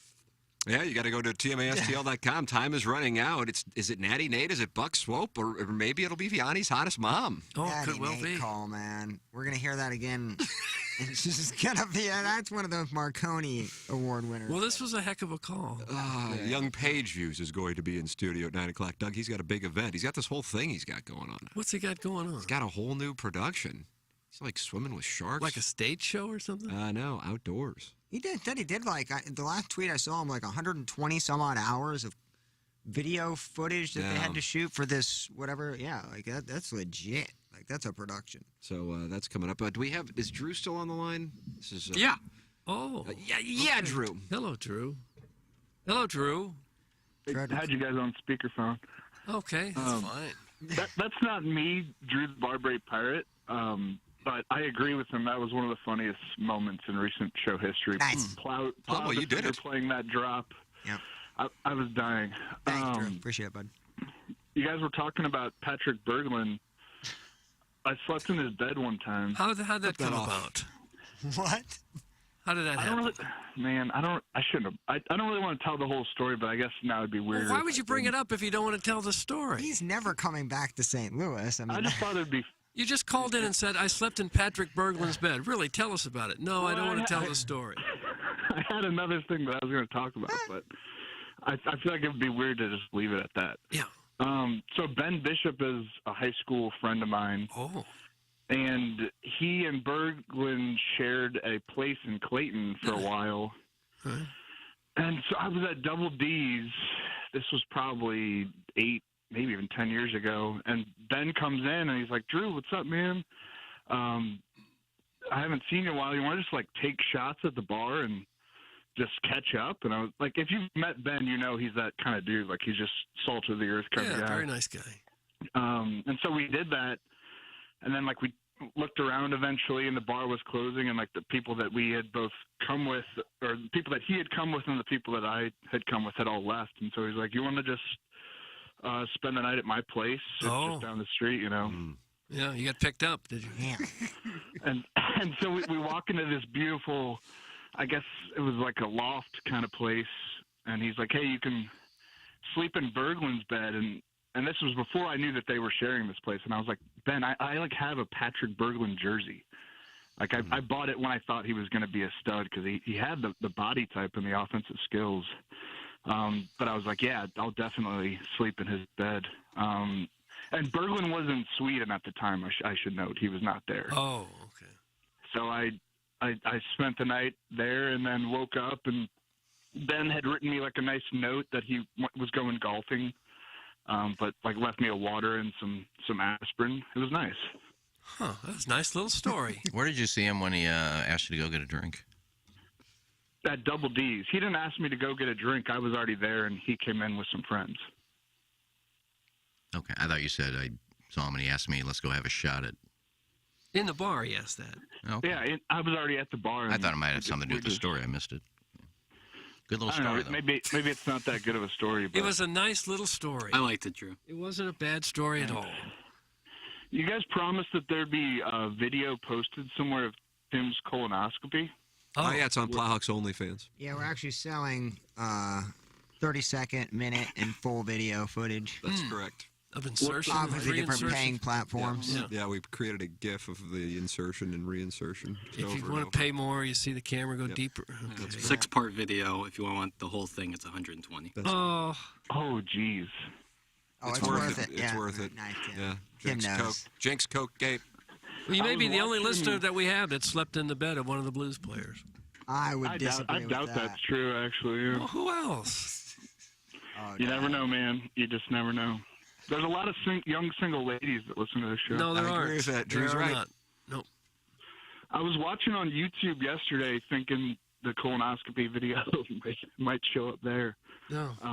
At least a sneak peek, and it was the first time I saw the arm motions that accompany Tim's Dick Vitale impression. They're pretty good, aren't they, Drew? Dude, that is high-level stuff. Thank you. Is it really? Yeah, Doug, it is. And you got to go to private school to understand it. I would Drew think. clearly did. And J school. I went to Chaminade for free. I want to put that out there. Why so for I'm free? I don't need to involve family members, but I have a family member that worked there and still works there. How about that, Doug? You got the family discount, did you? Wow. I guess I shouldn't have said that on air, but yeah. Well, you keep bringing up things and then say, well, I can't talk about it. I guess Tatum's his cousin? No, but Jackson always says that he was on that team that beat Tatum's team. Was Bet that your ass it was. sophomore year? Yep. Dude, that was such a BS game, man. You guys just dribbled the ball around because there's no shot clock. Yeah, it's a funny way of saying Chaminade lost. Woo! Getting dirty. One of my favorite Iggyisms is that he thinks matching in a fashion sense means that each piece of clothing should be the same color. I never said that. You say like you match your hat with your pullover every day. Yeah, that doesn't mean it has to match perfectly. Right, that's just called monochromatic. Good for you. No. You know a big word. That got him. He's halfway crestfallen. I thought it was going to be a full crest, but he came back out of it. I mean, the hat is not exactly the same color as the shirt, and the hat is not exactly the same color as the pants, but it matches. Earth tones. That's not matching. That's just not matching. Don't talk clothes with me. No. This is like Herb Today ass you that look he's good. wearing. Like a white and a khaki. What is that? Like tan? Show the people your pant today, Doug. Iggy's got gold. Is that mustard yellow? Is that mustard Dijon, yellow? baby.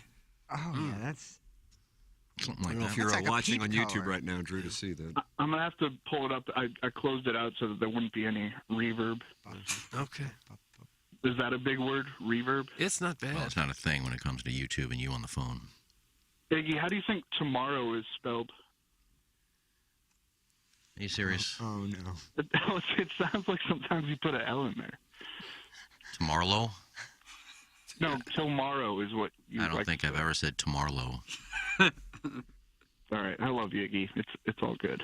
Drew, a wonderful phone call. We've got huge things Killed coming up on the show today. Can I say one more thing? Well, hurry up. The best pancakes in St. Louis are at Southwest Diner. Oh, they're Ooh, fire. yeah. They're fire. I'm more or less like the omelets there, but yes. They use like cornmeal. Everything. Yeah, they use cornmeal, so it's like this luscious, buttery, mapley cornbread. That would be a Johnny I'll leave you cake. guys. Johnny cake is made of cornmeal. Okay, Walrus. Johnny Cake, the guy that pounded Vito? Johnny cakes are made of cornmeal. I think it's white cornmeal. And I think this is they're different. terrible. Guys, this guy went to Chaminade for free because the riches like to bring in some of the poor as a way of relieving some of their elitist guilt. Thanks, that's from Manupal Ellis. Yeah. Are they paying it forward? You know the caller's a walrus when he knows where the best pancakes in town are. Chris's pancake and dining is pretty good. Fire. Yeah, that's what Saraceno's. Madison likes too. I like Uncle Bill just for the pure convenience of it all. It's right by my place. All those places are like in a mile and a half, 2 miles of each other. Southwest Diner fire. Yeah. Really good. Yeah, it is. Doug, it is 8:21, so we should probably end this Mungan St. Louis Acura Alton Toyota 7 o'clock hour. Young Page View's coming in. He's got this event tomorrow night at Wheelhouse, and it's supposed to be a pony. Really? I see these pictures at Wheelhouse. Jackson, when's the last time you were there? Pre-pandemic. Oh, really? Yeah. I figured you were a regular. It's not my personally not my spot, but God bless anyone that goes there. Oh, see, I don't know the difference on all the different places. So I just It'd be like odd if I did. Wouldn't it be odd if I did? Yeah, probably at this point. Yeah. But I tend to hang out more in Soulard than I do Wheelhouse. Plowhawk, Jackson's being cryptic. What's the difference? I'll have my headphones off to pull some music.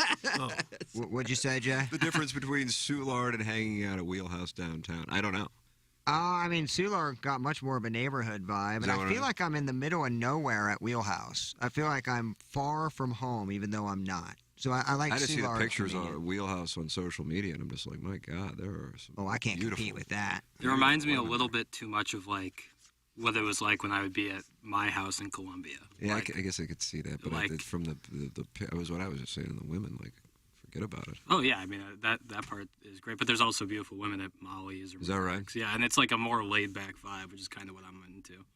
Who's the oldest person at Molly's on a Saturday? Me. I would be. Would you really? So at 33? No.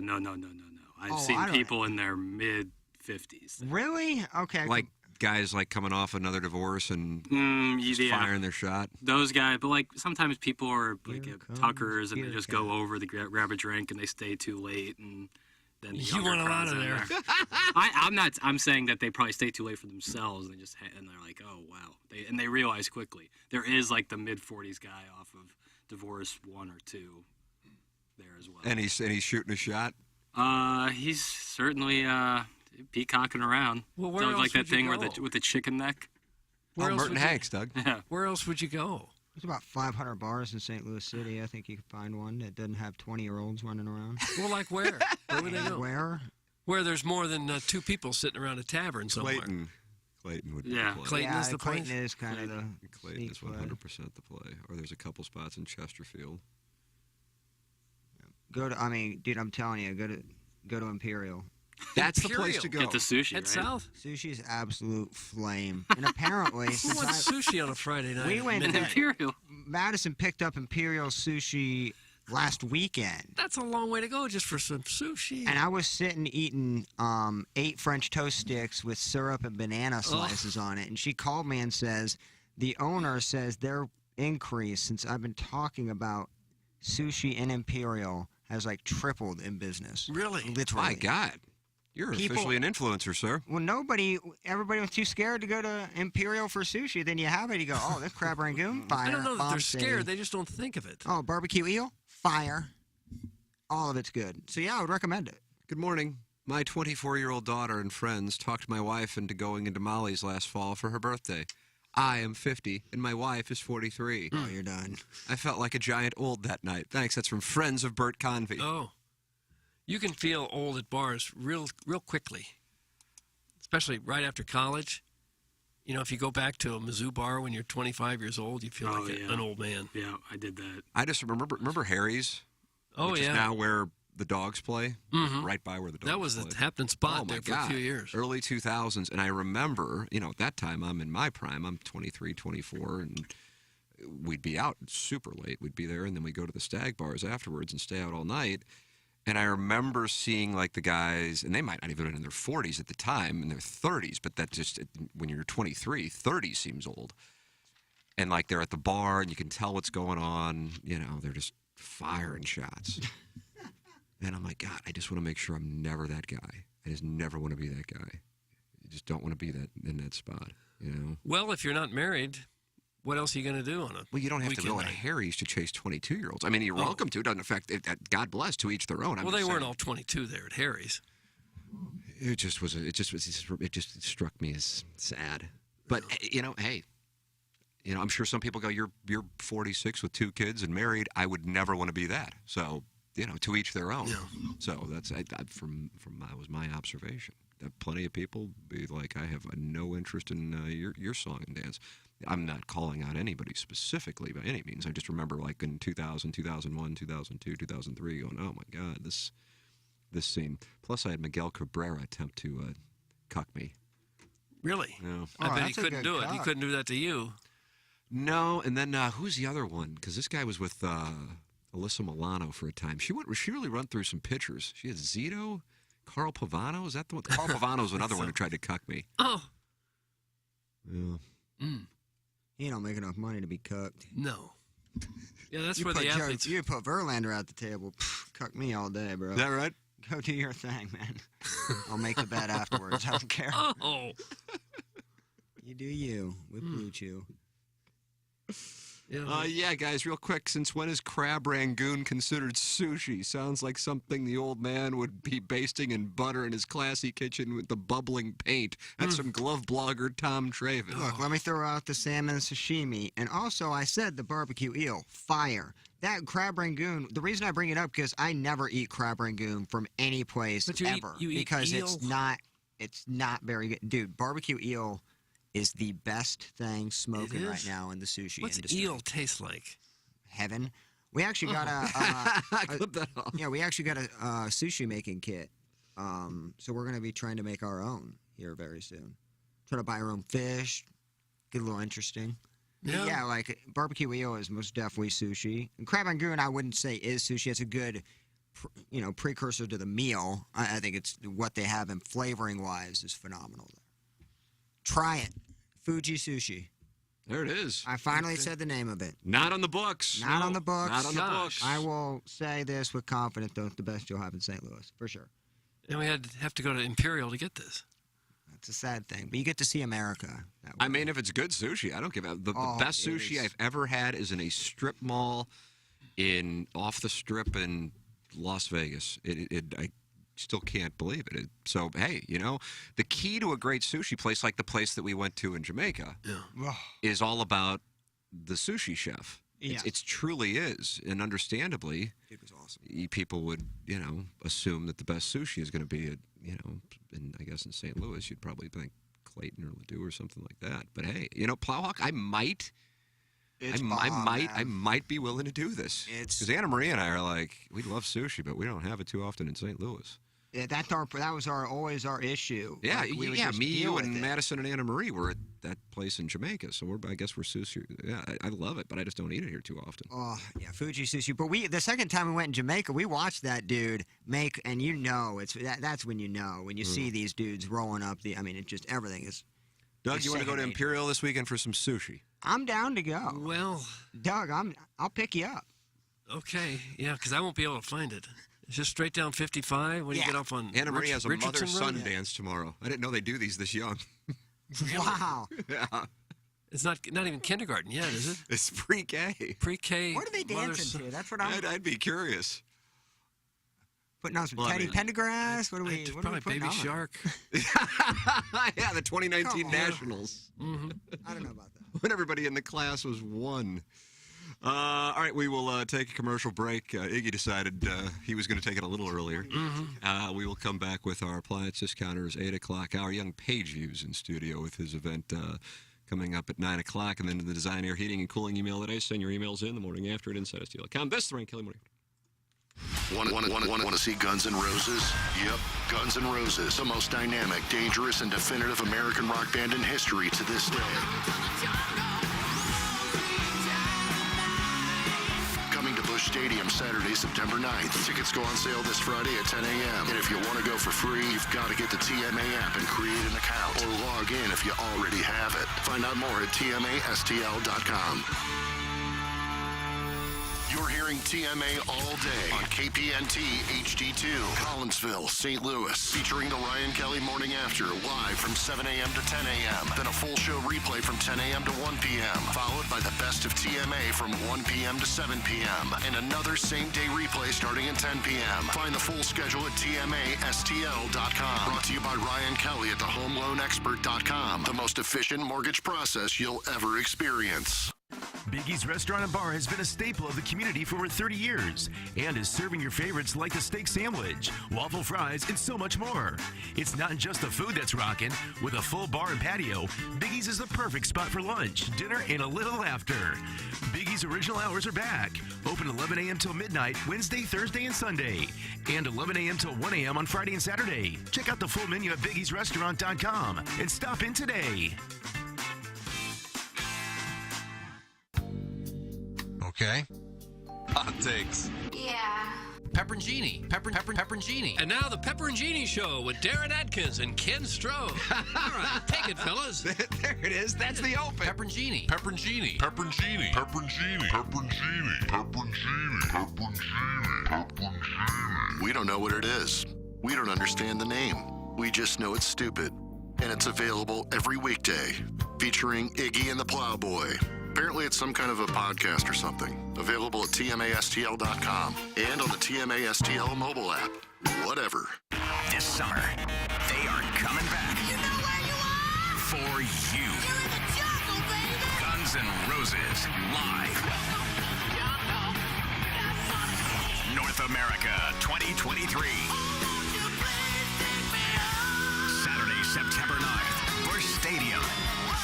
Tickets on sale Friday at 10 a.m. at livenation.com. Finally, back in North America. Don't miss Guns N' Roses. Hi, I'm Ryan Kelly. After months of declines, pending home sales rise for the first time since May of 22. If you're even considering buying a home this year, it's time to get prepared. At the Home Loan Expert, we can answer all of your questions and get you pre-approved the day you call in. And with our new banker broker platform, we have unlimited programs and products for almost everyone. Mortgage interest rates have really dropped. Don't miss out on the home of your dreams. Start the pre-approval process today at thehomeloanexpert.com. The Home Loan Expert LLC, NMLS number 1326240. Hey, this is Tim McKernan of TMA, and we are thrilled to have another new sponsor on board the show. A couple of guys I have gotten to know. Longo Biggs, Injury Law, Doug Biggs, and C.D. Longo here with me. And C.D., one of the things that I want our audience to know is this. When people get injured in an accident, they don't necessarily know what to do, and that's where you guys come into play. Yeah. Tim, it can be a very confusing process. If you get hurt in a car accident or injured some other way, people do not know what to do. They don't even know how to start a claim. We're going to take the hassle out of your hands and make the entire process very easy. Injury cases are potentially worth a lot of money. We're going to make sure you get every dollar you deserve. We're very excited to be part of the TMA family. We're hoping to have a lot of fun with this. If you or a loved one do get injured, please remember us at Longo Biggs Injury Law. You can visit our website at longobiggs.com, and that is Biggs with 2 G's. The choice of a lawyer is an important decision and should not be based solely upon advertisements. TMA knows how our Walrus audience loves their meats. That's why we have teamed up with a local company that delivers high-quality, great-tasting meats straight to your door. Brush Creek Valley Farms is a direct-to-consumer family farm that raises, processes, and delivers pork and beef nationwide at cost-friendly prices. Go to brushcreekvalley.com to choose between their various box options. Build your own box or buy in bulk to have a great-tasting local beef and pork at all times. Brush Creek Valley Farms is offering 10% off any box by using the promo code TMA10 or 5% off any bulk order when you use TMA5. On top of that, if you subscribe to their monthly service, you'll receive an additional 10% off each order you make. Again, that's TMA10 for any box order, TMA5 for bulk orders, and an automatic 10% off when you subscribe. Go to brushcreekvalley.com to learn more about how you can get their meats in your mouth and support a local family farm. That's brushcreekvalley.com, high-quality meats for a lowbrow audience. The Billikens take on the Dayton Flyers Friday, March 3rd at Chaffetz Arena. Want to go for free? Enter the mobile contest on the TMA app or at TMASTL.com for a chance to win a 4-pack of tickets. And if you win and you're one of the first 5,000 fans through the gates, you'll get a rally towel as part of the Billiken Blue Out, plus Red Pandas performing at halftime. It's the final SLU Billikens home game of the regular season, and you could be there. Find out more at TMASTL.com. Well, let's put our golf where our mouths are. Now. The Ryan Kelly Morning After. KPN-TFM HD2.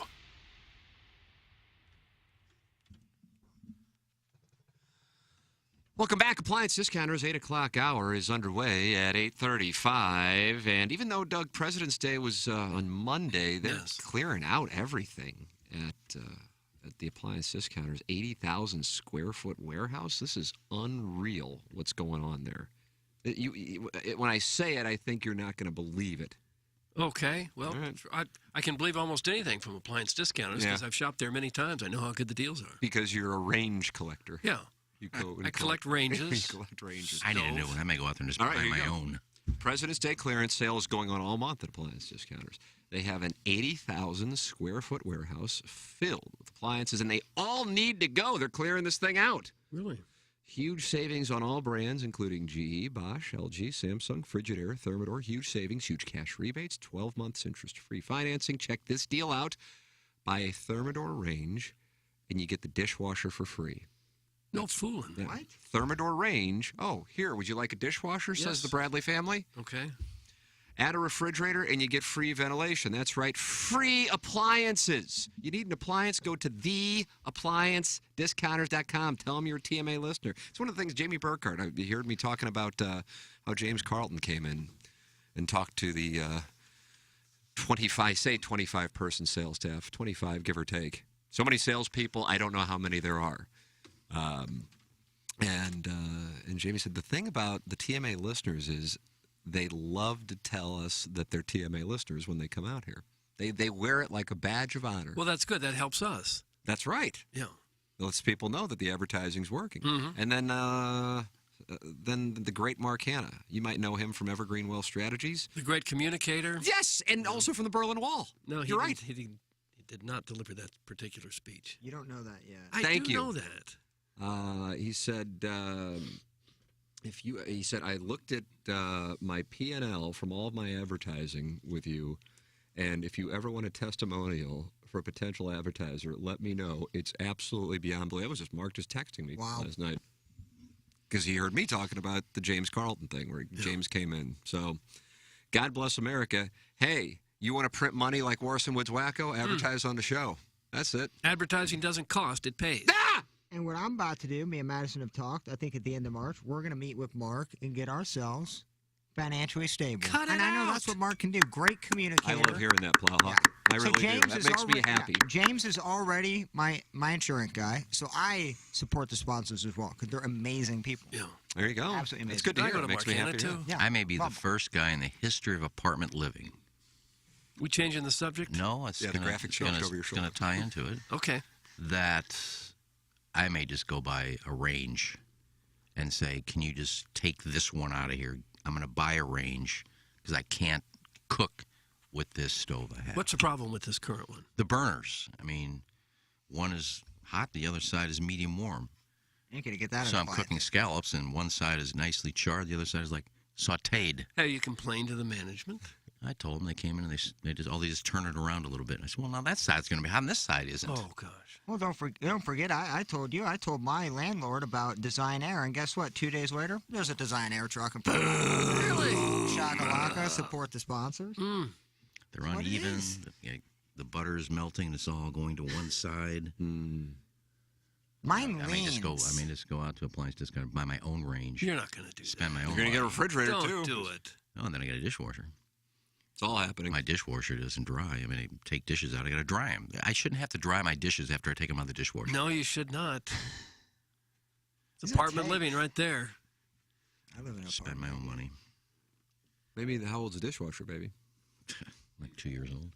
Really? Oh, that is a bad beat. Yeah, I mean, I asked the guy. He goes, well, yeah, there's a little bit of water. I said, but I shouldn't have to dry everything when I take it out of the dryer. Absolutely not. Shouldn't. It should be, there's a thing on there where air dries everything and they're dry. I got to dry my dishes. My pots have water in them. Maybe tell your landlord about this deal appliance discounters got going. Boom. You'll get a stove. Problem solved, and you're supporting the sponsors. Magic. I think I will. I think you should. Doug, what did you say? I want to write that down. Advertising doesn't. It doesn't cost, it pays. They say not advertising is like winking at a girl in the dark. You know what you're doing, but she doesn't. I think what it is winking that at a girl all of in the us, dark sounds dirty. well, you have to believe in the sponsor you're plugging. You can't just, I'll do it without knowing anything about the company. Well, I can read something about a company, but I'm not going to speak to a person's credibility if I don't know them. That's how I would. Yeah. Do you see what I'm saying? Like, there's been advertisers, and there will be advertisers where we're reading, and that's one thing. But if I'm going to say, hey, James Carlton, I know James Carlton. In this case, he is my insurance agent, and there really is a huge difference. And I didn't know that because honestly, just kind of going in, I'm just like, they're all kind of the same. That's why I remember thinking that when we were coming to Hubbard, and I had a few people in radio around the country who didn't work at Hubbard, and they're like, oh well, you're going to Hubbard, and that's a different deal. And I'm like, okay, and they're all corporations to me. And then you get here and you go, oh, okay, now I understand what you mean by it. You feel like we kind of classed up the joint? I think that they see the talent and work ethic, and they go, okay, now we get it with these guys. We get why they've been on 590, 1380, 590, 920, 590. Right. And now HD2. And I promise those are upgrades. And you see right? the envy in like Riz when he walks by, and he's kind of like, okay, I get I'm on 105.7 HD1, but how do I get on 105.7 HD2? That's what I feel like he's saying to me. Hubbard probably got some sort of tax break for taking us on. It's like a 501c3. The Make-A-Wish show is going to come on. We're going to let him play for a while. We've been talking better about going ourselves. to HD2 for a while. They heard it. They go, all right, we can get a tax break here. We'll put them on. Well, the other stations know what kind of pull we have. Zero? I mean, we walked in here, and then a week later we said we want a new studio. Boom, they started building one. We walked in here and immediately started cooking fish just to put it in their face. That was a message sent. That was planting our flagpole like Baker Mayfield in Columbus, Ohio. It's like a skunk. This is our territory. I mean, we were scolded within 48 hours of being employees. Sure we were. Good morning. Does appliance discounters sell slop sinks? I'm asking for myself, as I'm hoping to normalize going on dates with married women and sending late-night Snapchats while their husbands wait in the parking lot. That's from glove blogger Tom Traven. I will tell you, after that happened, like 2 weeks later, I said, can I get a new vanity? They came in and put a whole new sink in. They did? Because it got clogged up? Hell of a property, man. No, I just... We'll do the same with the stove. Garbage disposal in every sink on the something out to property. them, and they said, all right, we'll get you a new one. But it was really because I didn't want that slop in there. I think it was just a reminiscence. Every time I look at it, I know what happened in there, so I need a new one. You know, there's a story to tell when you walk into someone's bathroom and they have a garbage disposal connected to their sink. You know there's a slop story.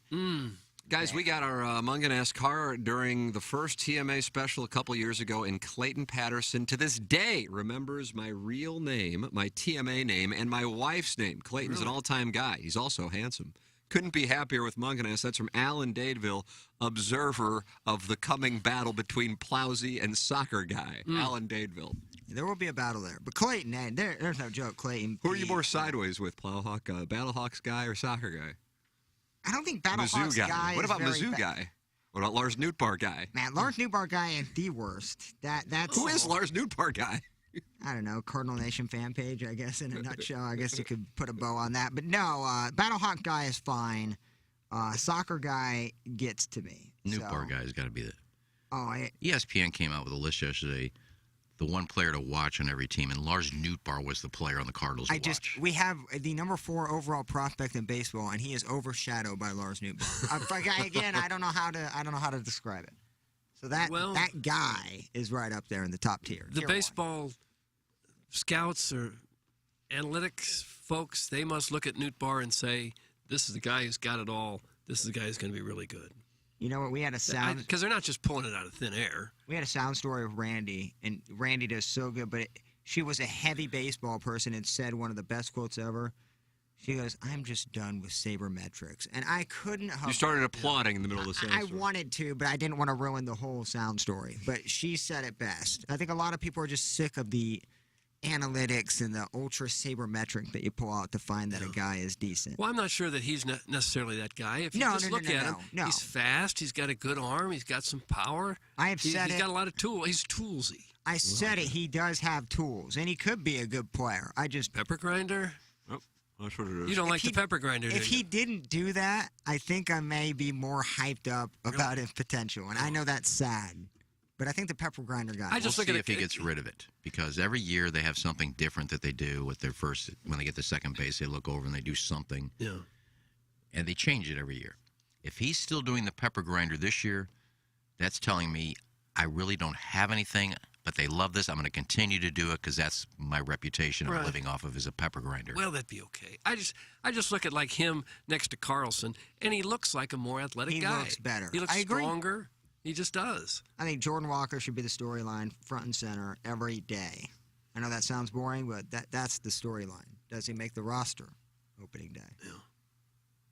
Lars Nootbaar will have his time in the dugout. So you want Nootbaar on the bench? I didn't say on the bench. Utility guy. I hope it's this year. I root for the guy. I hope he hits 30 bombs and hits 280, steals 20 bases. Well, he might with these bigger bags. Maybe win a Gold Glove. You really think these bigger bases are going to have people stealing bases more? Yeah. We're taking off because look at that base. It's an inch. We can get there quicker. That's the stupidest thing I've ever heard. I don't really get it, but we'll have to see how it plays out. But I don't really understand how they think people are going to start running now when the whole game of baseball is designed around hitting a home run. I think maybe without trying to incentivize it, make it easier, and also reduce injury. That's the reason. Hey, we got a bunch of app contests going on, and if you haven't downloaded the TMA STL app, for real, it is so well done that everything to ever listen to the show, whether you're podcasting, or you want to listen live, or you want to go back and listen to old segments, they're all there. What else is on that app, Jackson? Oh, I mean, you open it up, and the first thing you'll see is the YouTube broadcast. From Yeah, that there's day. that too. I forgot about that. Right there, all our YouTube videos that we post.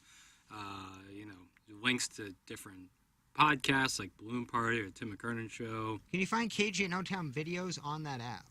On our YouTube On the channel. YouTube channel, so yeah. No. But full timer now. if you're a TMA fan, you need the app. Yeah. Simple as that. Because otherwise, you're only hurting yourself. Well, and there's 3 contests going on the app right now. Number 1, win tickets to see Guns N' Roses on Saturday, September 9th at Busch Stadium.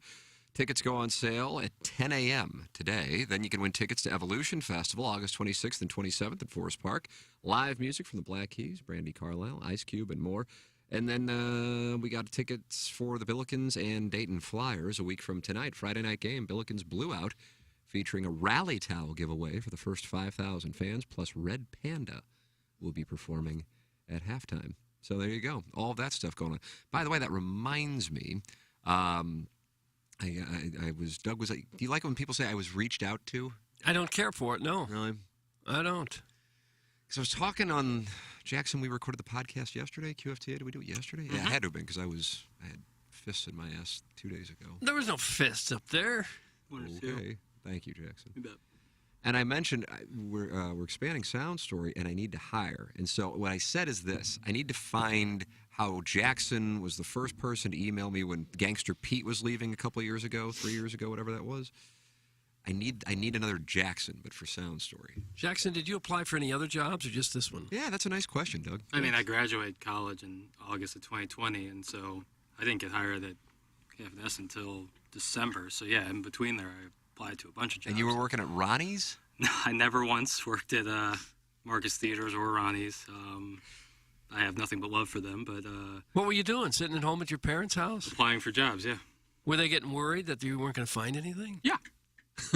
Jackson's parents are wonderful people. Oh my God, they're great. They really are. Yeah, they're wonderful people. So they had to be.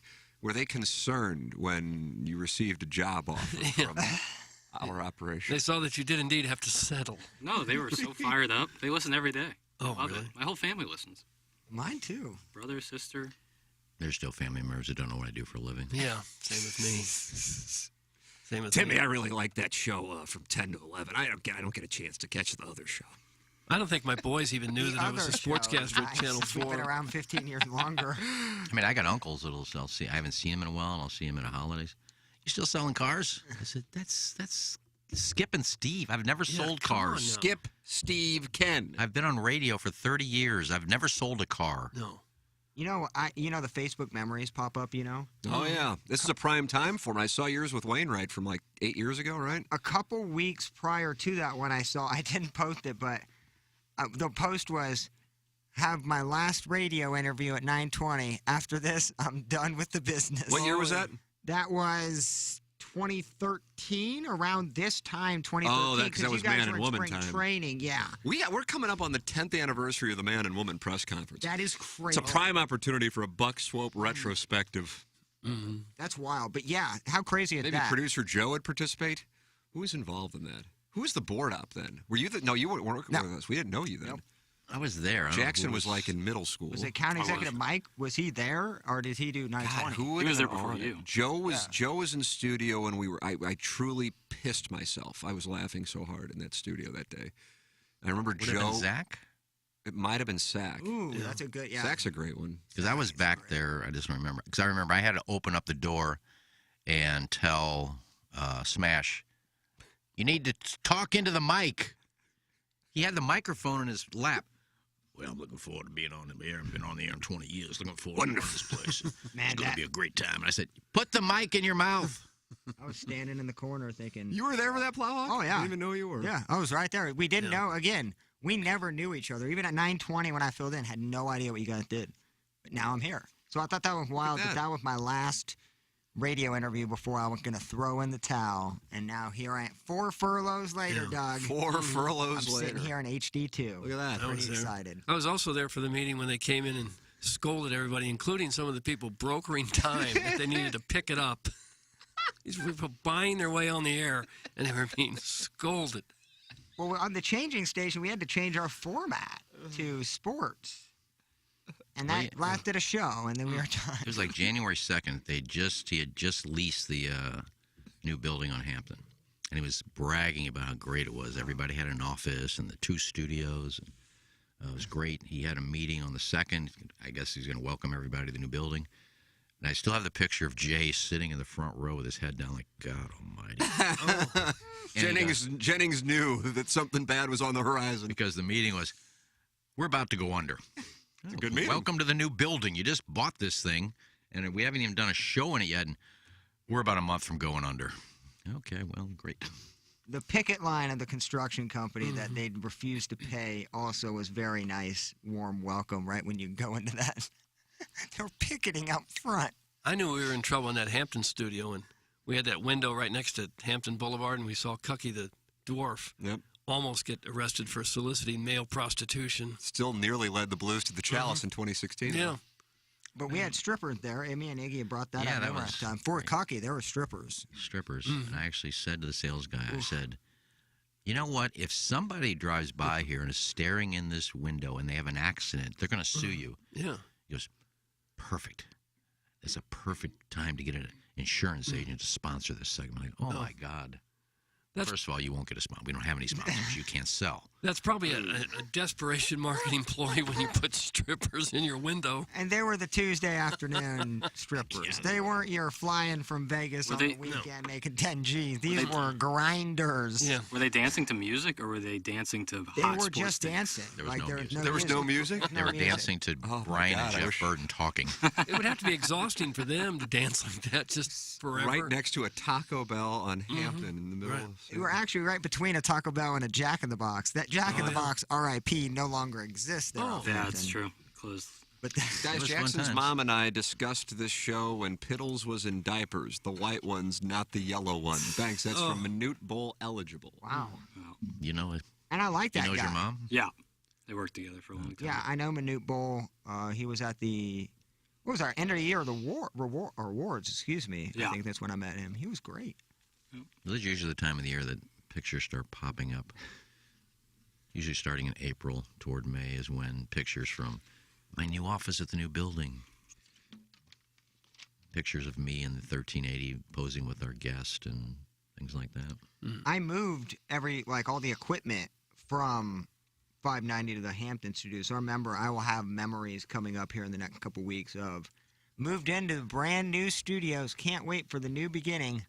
Some of my posts, I am very naive. I'm not quite for sure. I can't believe some of the crap I was posting on social media in my 30s. And then now having a little, not a lot, self-awareness. And then knowing, what my peers were doing at that time with having families, and many of them doing well in real industries. And I honestly assume they had to think I was either an alcoholic or had a huge cocaine problem. Mm-hmm. That's what my posts screamed to me. And again, it's one thing if you're like 22 or 3 and you're kind of like everybody's just kind of doing the same thing. But I was in my early to mid 30s, and it's just like, what in the hell was I doing? You're making me look in the mirror, Tim. I'm in my mid-30s. No. Trust me. I look because they'll pop up like from 2010, and I go, "What in the world?" And it's like it's a picture of me and Anna Marie at some club, like Pure. I think it was at Caesar's Palace, and she looks like she's just snorted a heap of junk, and she's like eating my head. And like I got buddies all around me, and all we're surrounded by is not literal cocaine, but white, as in like. It's one of those bars that's just, and it's like, it's like 4 a.m, and I'm sure my friends who had 3 kids, 5, a 3, and a 1-year-old are going, the hell happened there? He didn't really drink in high school. He seemed kind of just, he's focused on going to journalism school, and now he's in his 30s, and he's an absolute wreck. You didn't have any kids. You were enjoying yourself. I felt the same way. Going back 15 years ago, my friends were already vice presidents of this company and that company, and I'm on the radio doing Bob Hamilton impersonations. That really is tough. My friends aren't as successful, so I feel like I have a nice job. You got Maddie Dreads. Yeah, dude, Katie Cush is very... Katie Cush is popular. She's not my preference, but she's got a following. I can tip. And a lot of other porn stars always like her, like Jill Cassidy and I agree. She Ella might be Danger. might be a good personality because she does have a lot of different porn stars, including she works with some really high quality male porn stars. As Doug, well. have you noticed Katie Cush's working partner? I don't know. She's going places, I think. Yeah, I think that Is this someone that you personality. interview? I mean, Hemper, one of the main Werner weed, Klemperer? That's no, correct. It's a weed following there on Twitter. It has, because she's very pro marijuana. I think we talked about that quite a bit during that exclusive P&G interview with Katie Cush and Maddie Dreads. So she kind of cross-promoting porn and marijuana in a way that you haven't really seen yet, Doug. Well, it's quite nice. You're getting paid. Getting That's paid, That's and how yes. what you start doing. You get enough followers in these companies once you start promoting stuff for them. She's very active lately. It's been a lot of deep gapes. Oh, I don't really know. I tried to butter it up and clean it up a little. I just didn't have another word. The Birthday Hawk says the man-woman swope-sode plays like 3 times a week on TMA all day. That's the Birthday Hawk. I'm aware of it. I'm a Buck Swope lemming. I'm a Swopes Pix lemming. But what I'm saying is now that it's been 10 years, they're kind of a where are they now? Yeah, we like I those don't games. want to know where a lot of those people are now. I wonder if that's what I'm saying. I wonder if I could do an interview with him, if he would do it. No way. There's no way. And I would say, Dan, you want to come in for an interview on my podcast, and we'd like to talk about the 10-year anniversary of what the man and the woman. See what I could get out of him. Oof. What would be the upside for him? Well, he's not the smartest man in the world. He probably think he'd get some promotion out of it. Oh. I'd be there. I would love to do it. See what I can get out of him. The woman almost won Station of the Year a couple years ago. A couple of years ago, 7 years after it was a finalist. That was the magic of Dotem. Still firing on all Dotem can get anybody any award for an RFT or St. Louis Magazine. Just let them know who you want to win. How do you think I've been in there 2 years in a row? I think it was a trans woman on the Extreme Radio beat out Doug, right? They're in the finals. Yeah. That sucks. Guys, I have a few friends in their 40s who still post like that, and you want to sit them down and have an intervention. It's either someone coming off a divorce or a problem drinking. That's in the Birthday Hawk. That's what I'm talking about. Mm-hmm. I don't get it. I mean, post what you want to post. I'm in my mid-60s. Some of the stuff I post. It's not about like. I'm just saying what I am saying for me and who I was in high school and college, and then the people you don't see people for a while, and the only way that you're in contact is through Facebook. And I'm posting this really like kind of out of character crap from who I was at that time. Yeah, we all change. I'm just. Okay. I mean, I used to go out every night. If we had social media back when I was in my 20s and 30s, my God, the stuff I would have posted. But Well, now I'm different. Now I post pictures of my food. I think a lot of people posted crazier stuff back then because that was kind of before cancel culture. 100% right. Yeah. 100%. Yeah, it was just kind of let it fly. I used Twitter as like a way to communicate with friends.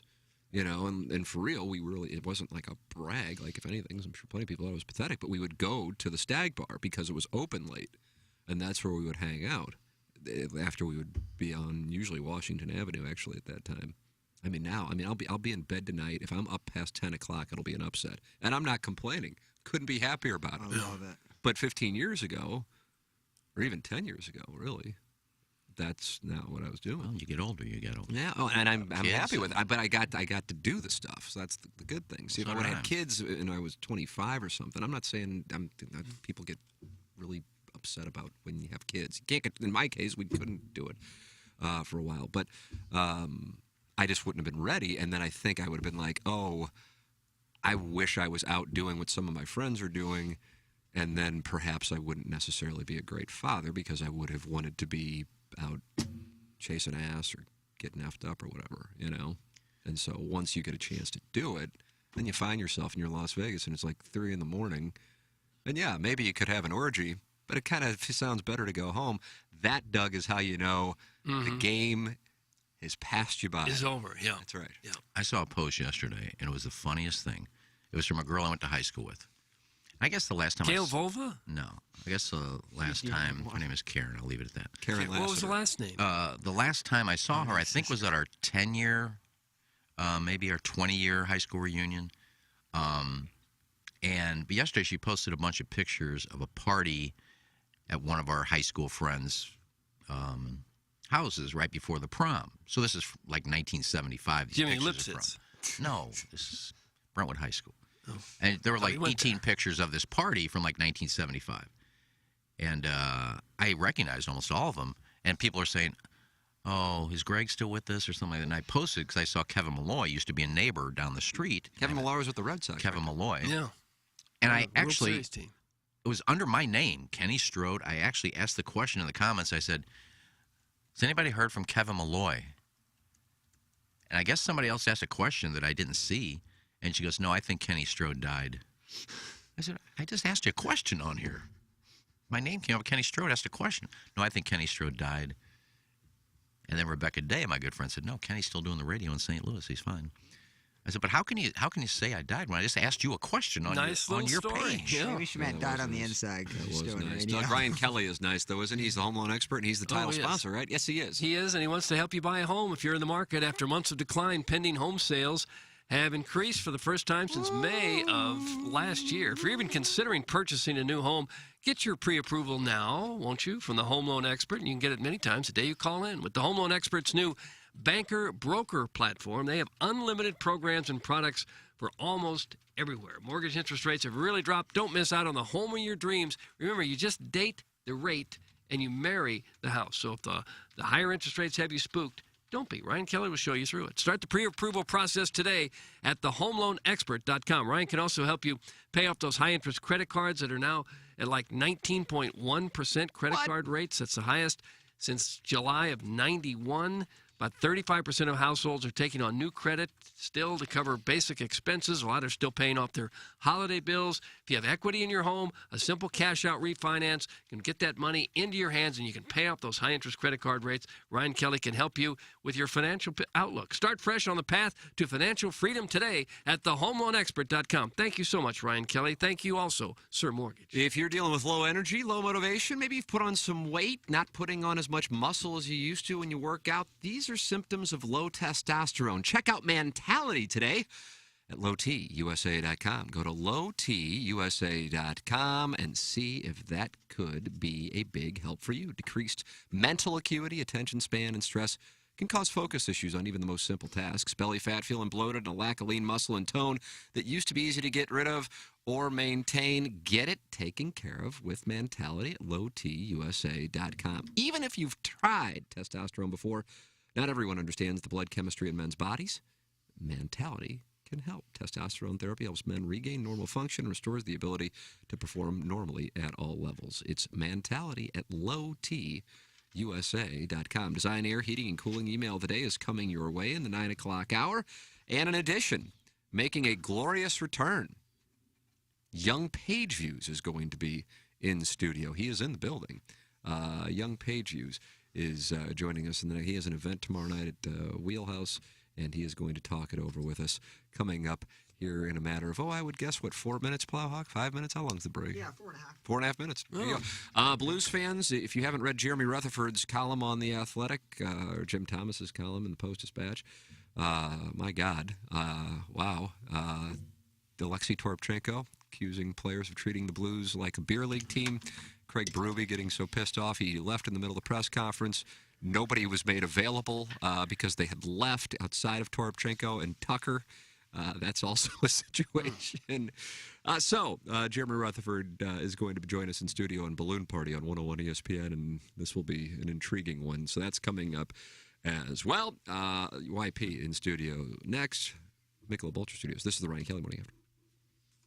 Hey, this is Tim McKernan. I'm here with Ryan Kelly. And Ryan, a lot of people right now, they need cash, they need it quickly, and they may not be aware of how helpful the home loan expert can be with getting them money fast. Absolutely. And I'll tell you, a lot of folks that bought a house in the last few years or refinanced it, they have these really low interest rates, and a lot of respect for that. We did a lot of those loans in the 2s and the 3s, and people don't want to touch it. And, you don't blame it. Yeah, I've got to keep that right where it is. But then the credit cards keep going up, and then the personal loans and the debt, and then wondering which bills you're going to pay every month and being scared to go to the mailbox. Heck, by the time you mail that credit card statement in, another one's in the mailbox. It's just no way to live. And I get that. But think about this. What would you do with an extra $50,000 today?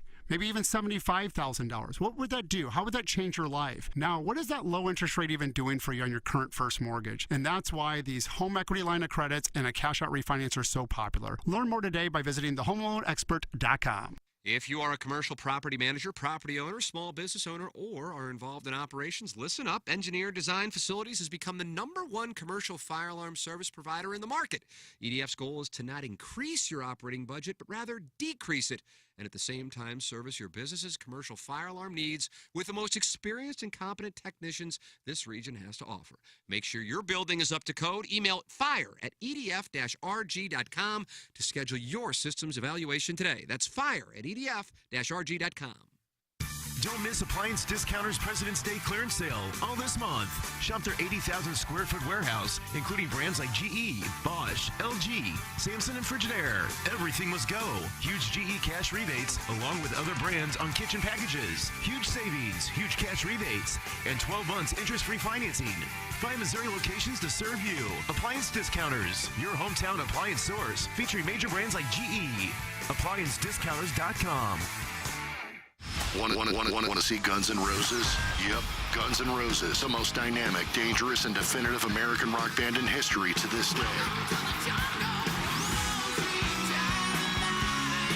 Coming to Busch Stadium Saturday, September 9th. Tickets are on sale now. And if you want to go for free, you've got to get the TMA app and create an account. Or log in if you already have it. Guns N' Roses. Find out more at TMASTL.com. This summer, they are coming back. You know where you are? For you. You're in the jungle, baby. Guns N' Roses, live. North America 2023. Saturday, September 9th, Busch Stadium. Tickets on sale Friday at 10 a.m. at livenation.com. Finally, back in North America. Don't miss Guns N' Roses. Urban Dictionary defines thirsty as purposely, knowingly, and recklessly attempting to gain fame to boost self-esteem. So, are you thirsty? Well, TMA has you covered. Become a part of the 2023 TMA Listener of the Month Club. You nominate yourself for a monthly award. And if you win, you get recognition and stuff to help you satisfy that insatiable thirst. We're talking January, February, March, April, May, June, July, August, September, October, November, etc. Go to TMASTL.com or the TMA app. Give us your name, a photo, and other pertinent information. Tell us why you deserve to be TMA Listener of the Month. And if you don't want to use your real name or photo, we don't really care. The TMA Listener of the Month. Get recognized just for being you or fake you or whatever. Quenched by Milagro Tequila. Welcome to the brighter side of tequila with Milagro and the morning after on KPNT HD2. TMA wants to send you to Evolution Festival, a new elevated music festival experience coming to Forest Park August 26th and 27th, featuring the Black Keys.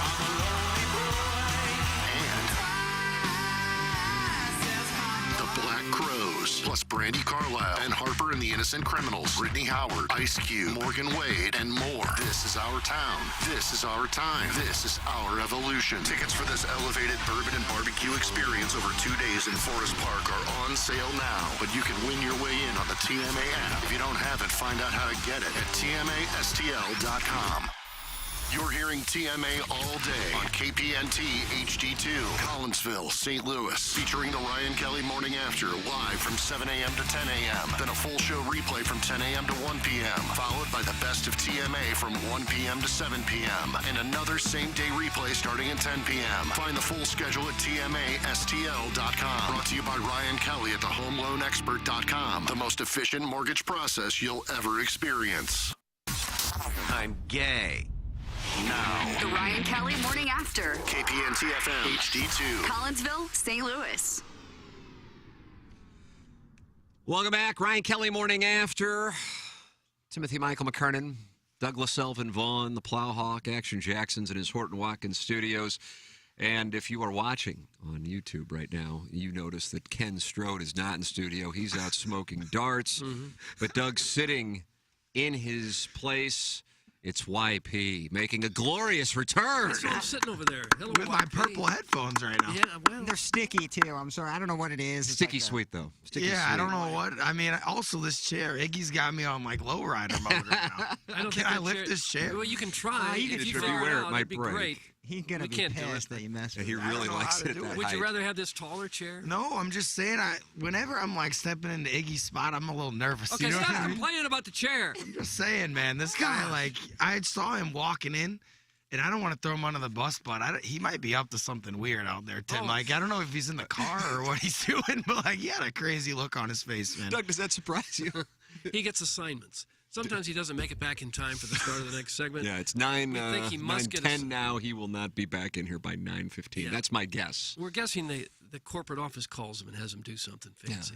And my boys were walking with me, and I think they even sensed kind of like, okay. Oh, wow. It covered the under in a major way. Look at the earth tones. And then, and now if you're watching on YouTube, you can see that YP has his own crew with him. You do? oh yeah. Look at that. You travel with a posse now? You got two. Well, listen, we're got a still working producer out and a the kinks, man. videographer. We're working out the kinks. I'll tell you that. So what do you have going on? Let's get to the bottom of this. Doug needs to figure this out. Yeah. First of all, I'm trying to get attendance from some people in this room right now. I think you're out of the woods because you're going to Florida. Well, I'm going to Florida on Wednesday, but I told you the situation I got tomorrow night. I know. I'm just saying, man. I'm trying to get You my offered to guys get a there. babysitter for a 1-year-old, which was a very kind gesture. Which was nice. It was a very kind gesture, but they're just not out there. As a But that was kind father, of you. like you definitely made the right call. He's like, "What are you talking about, man?" But I was like, Well, I thought it was also- during the day because I knew there was a Blues game, but I just assumed the Blues game was the standard 7:00 start. I didn't realize tomorrow, Doug, matinee tilt with the Penguins. Oh, is that right? Yeah, 2:30 start. Okay. a big tilt. Also, I It got to is. tell you this Monster. personally. I'm not a gambling guy, Right. but this is as much as you could have gambling for me. You a need game. the Blues to win tomorrow. Man, Tell the audience why. So we have, if you're out there listening and you live, even if you don't live in St. Louis, because we got people coming in from everywhere. My buddy's driving in from Michigan. My friend's flying in from New York. Iggy, we got a party tomorrow night. What time? 7 it 7 starts, but I mean, Wheelhouse. Well, that's awfully late. Man, I got Seven. Bush. I got Bush Sunday night, but Oh, Yeah. no. We look at our watch. If it's YP, he has past 9, Bush. one usually. I have an extra ticket. You want to go to Bush with us Sunday night? Yeah, you can talk about what's going on, and I'll try and make it. I would love to have you You're there. on film right now. I don't know why you're wearing those purple headsets. Film. Dude, I think they look Doug, he's killer. on B-roll. They haven't shot they told me film. that you wore They're these. taping That's over not there. film. And he's got these. You guys purple- got 50,000 cameras in here. Why are you worried about that I looking? know. I feel like I'm in like the International Space Station. None of in them here. are really positioned correctly. But talk about what's going on. I would love to come. I would love to have you. Basically, we're having a launch party for my new company, my new show, everything. You know what I mean? It's everything. Juggernaut. The content Juggernaut. looks But here's the thing. tremendous. See, look, I got to probably take this off because we're trying to sell merch. He's and gonna I'm take his wearing a top jacket. off. Ooh, I like that 3/4 zip, quarter zip coat. Well, here, I just came from Florida and it's freezing here. I know, like, you're going the right way, Tim. I'm telling you, because I'm going back soon. It's freezing. Yeah. What do you guys so you're do? saying it's freezing here? It Right now, feels people like in it. St. Louis feel like this is the greatest weather we've ever had in We're winter. golfing. I'm just saying, it feels cold, This so is I the got my coldest big day jacket. we've had since Christmas. I mean, normally it's been in the 50s and 60s for like a month. Yeah, it's nice. But I'm just saying, anyways, so why we need, well, I can't say too much because as you know, Tim, we Yeah, I talked didn't know how about you wanted this. to handle this. You got to protect your, we got a So lot of, you have Iggy, as you know, is sideways with Lana. oh yeah. But you know what? We've drifted apart a little bit. You and Lana have? Yeah, it's sad. She's like mainstream, and she frowns She's upon the mainstream. stag industry. She's mainstream now, and I think that's what. But honestly, if I had to pull that card, I think she would still have my back. Is that right? Oh yeah, but it's like she one of kind the. of dug you too, I think. You know Oh, what? she did. might 100% have. I read can't right say there. too much about it, I but know, I'm I just I saying. just picked that read up right away. Listen, me and her, we like to keep our business private. You know what I mean? You've heard I'm gonna about have the to kid. ask about off No, she air. doesn't. She's out there telling everybody what she does. Oh, no. You know how she doesn't say who the kid's dad is? Mm-hmm. Well, we all I'm just know. saying, Iggy. We all know. Wow. Well, So most crazy. of them. Iggy about my apparently kid like knows. Anyways, I'm just saying, I feel like if I ran into her, we'd still have that. Is that right? I got her back. She knows that. But, you know, we haven't had as much contact recently. It's sad. That is But that's sad. life. You know what I mean? You want to plow? Could you play a drop for YP from Lana, a friend of the show here? This is kind of a unique. She's a mother now. You know what I mean? She is. She's in a different era now. But she, like- I think a lot of the people. Oh. One more time. One time I shot like a couple scene with like my dad and my brother. Yeah. Yeah, I mean, that's her. I like her, man. She got some moves. Seems like a good sport. She's very She is a athletic. great sport, man. Yeah. I will The say fir- she did a girl scene with Dillian Harper, which was kind of hot. What did I tell you guys? When we're walking in, and Iggy, I feel like You know that I love you. I'm not trying to. But the first thing I said, they go, "Who is that guy?" We get in the elevator. I go, "That guy. He's a big porn guy." That's the first thing I said. Porn guy.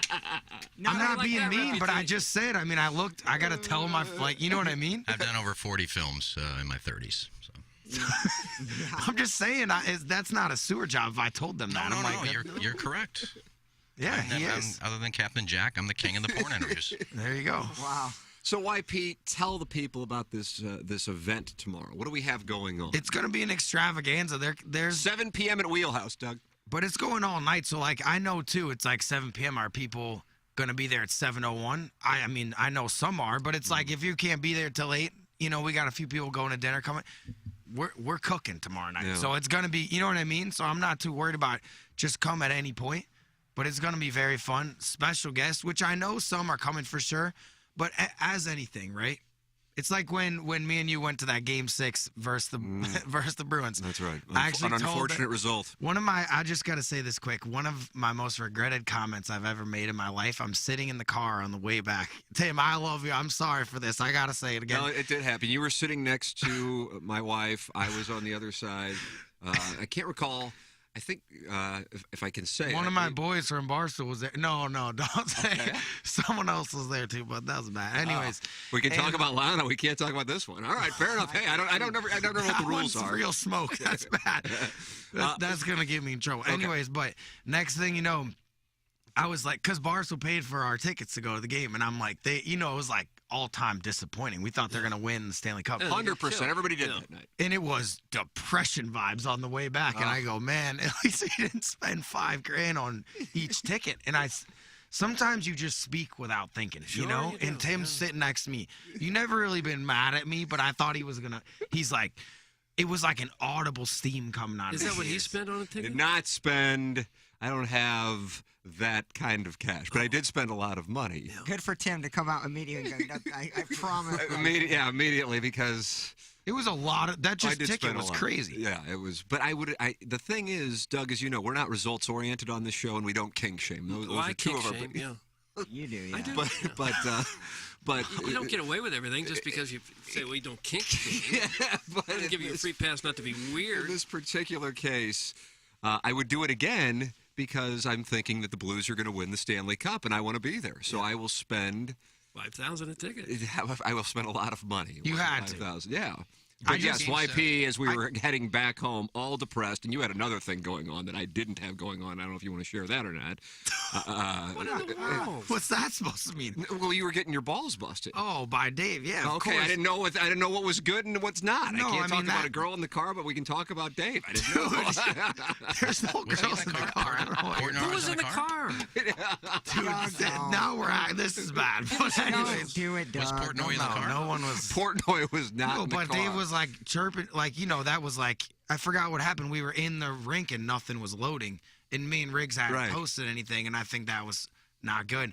So I remember that. That's what I was worried about. But I was like, man, at least, you know, if everything else, you know, went to the wayside, at least we didn't spend thousands of dollars on tickets like to this 10 losing game. And he's sitting there, and he's like, I mean, I've never wanted to melt so much. I'm like, oh my God, dude, why did I say that? I think I just said, bro, what the hell? To this day, I still, you know, when you say something bad that, like, you were laying in bed at night, like, this was 3 years ago, 4 years and the ago. thing is, I knew you weren't saying it to piss me off. If there was malice, I would have gone, oh man, this guy. But I knew you just said it. Because it was genuine. I'm like, can you imagine doing that? Oh, God. But I'd do it again. I would do it again. I don't remember page views. Did you go to Game 7? Oh yeah. Well, that was that. So the thing about that night is you were on tilt, and I was thinking you were on tilt. So the Blues lose. It's kind of a nothing game, if you remember. And you had left. What's the name of the chinchilla? I apologize. Boris. He was there. Boris was there. Doug Boris, the chinchilla. You get a police escort to that game. That's right. You got through security with a, what was it, a badger? Or we had a police escort to the game, dude. Yeah, a gerbil. And so we got a bunch of things going on. We got to go back home, obviously. He's got to go to Boston. He's going to have to sit through what you're probably thinking is the Blues losing the Stanley Cup with, you're saying it now, but I think most people in that building thought the Blues were going to go back there and lose. I know the guys in the Blues didn't think that. They all tell that story, but so then you had to go get Boris, which was in like a storage closet or something during the game. Well, that's another one. I don't want to. I had a friend.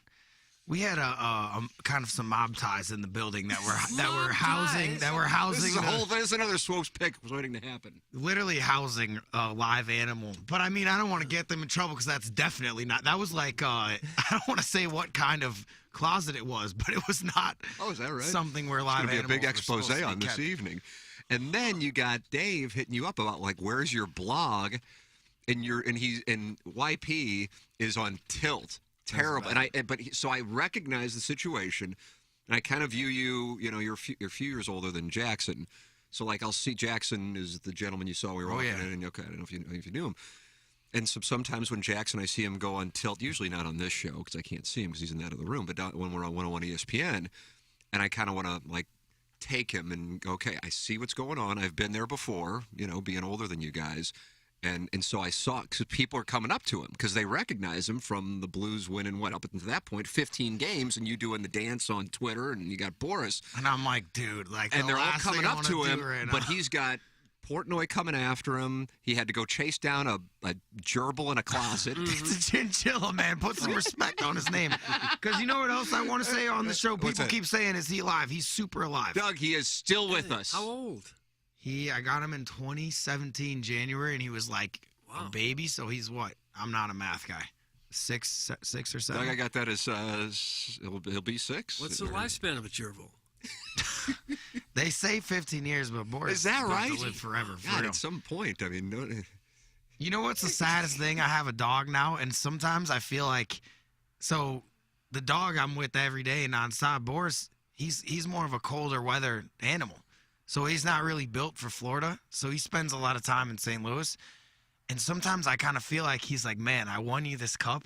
And I told him you know this from day one. I said, if you win me this Stanley Cup, you never have to work a day again in your life. Made man. Hasn't. He is, and I haven't made him do it other than the parade, which was a lot of work. But that was still in his job description, you know. But now he's retired and he just lives the high life of a retired chinchilla. And honestly, it's pretty sick. He just gets unlimited food. The one thing I didn't follow up on that I really regret, I told him I'm going to get him like 6 girl chinchillas, and he was just going to live in kind of like almost a Hugh Hefner. Oh, he's going to be put out to stud. Stud farm, yeah. And I didn't do that yet. But maybe that's just why it's a reason to live. You know what I mean? But I still need, if you have a female chinchilla in the St. Louis region, I think we still need to make that happen because I'm not a guy. Let's have some chinchillas breed in the studio this weekend. I guess it's possible.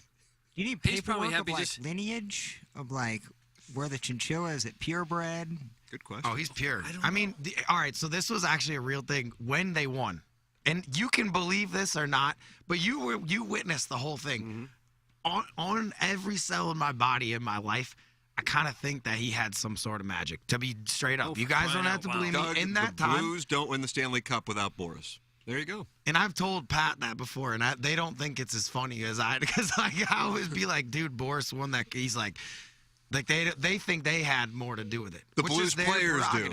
They definitely helped. They have a right to think that, but they're obviously mistaken. No, they helped for sure. Like, without a question, like, Bennington was very helpful in winning that cup. But Boris, you can't do the guy. I mean, I'm just saying this, 52 years, no cups, 1 year of Boris riding with them. It's tough to argue with that fact. That's math. Stats. You can't argue with math. Yeah. So why don't you bring him back? We had a lot of talk about it. Being, man, like, he's one and done. He won a cup, and he's like, I'm out of here. And like I said, I told him, if you win me this cup, I said it from the beginning. Yeah. I'll never ask a thing of you again. Stud farm. What kind of guy am I if I go, well, we actually need a repeat? You know what I mean? Yeah. Can't go back on your word. Do you have to gerbil or a frog or whatever it is. You know what I mean? I mean, that'd be kind of messed up. Do you have to kill those things to make a coat, or can you just take the fur off and it grows back? That's a nice question. No, it's not. That's.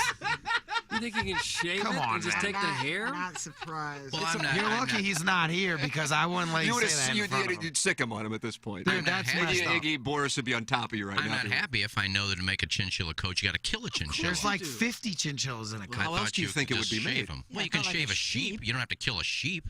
That's true. I guess it's a nice response from Iggy. That's a fair point. He wasn't insinuating that Boris needed to be put to death in order for a I was just coat to be saying made. to make a chinchilla thing. I mean, that's a lot of Chinchillas got to kill to make a coat. Thank you. So this, if anything we can say right now, if you're any sort of animal advocate, Iggy just made a great point. Stop killing chinchillas. There you go, Doug. But this is what I was going to say originally.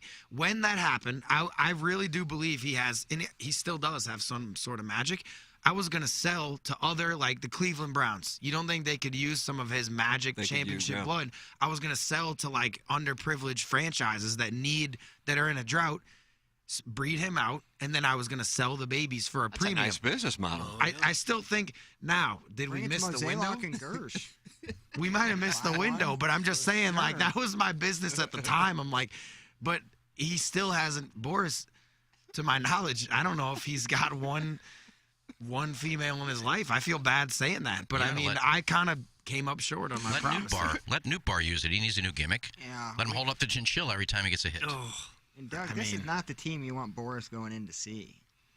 This is not. Wait, Pepper and Genie just made it a Cardinal conversation. I like it. No, I'm saying the Blues. The Blues are terrible. Yeah, I don't know if there's anything Boris could do for the boys in 2022. Why Boris hasn't been to a game, I guess, or When's the last time Boris went to a game? I assume it was Game 6 of the Stanley Cup Final.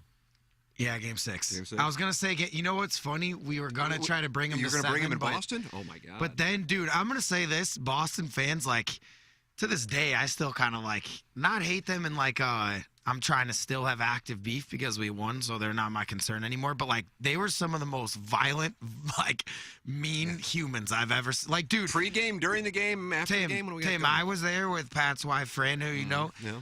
She was like, we were like, and you know, she's like one of the fiercest people. I'm more scared of Fran than like maybe my own mom. I'm dead, and she knows that, dude. When I I could tell you some stories, like, she scares me. Like, I tell her that. I'm like, Fran, don't hurt me. Like, she can be mean when she wants to. And Pat's more afraid of her than anyone in the NHL. I guarantee you that.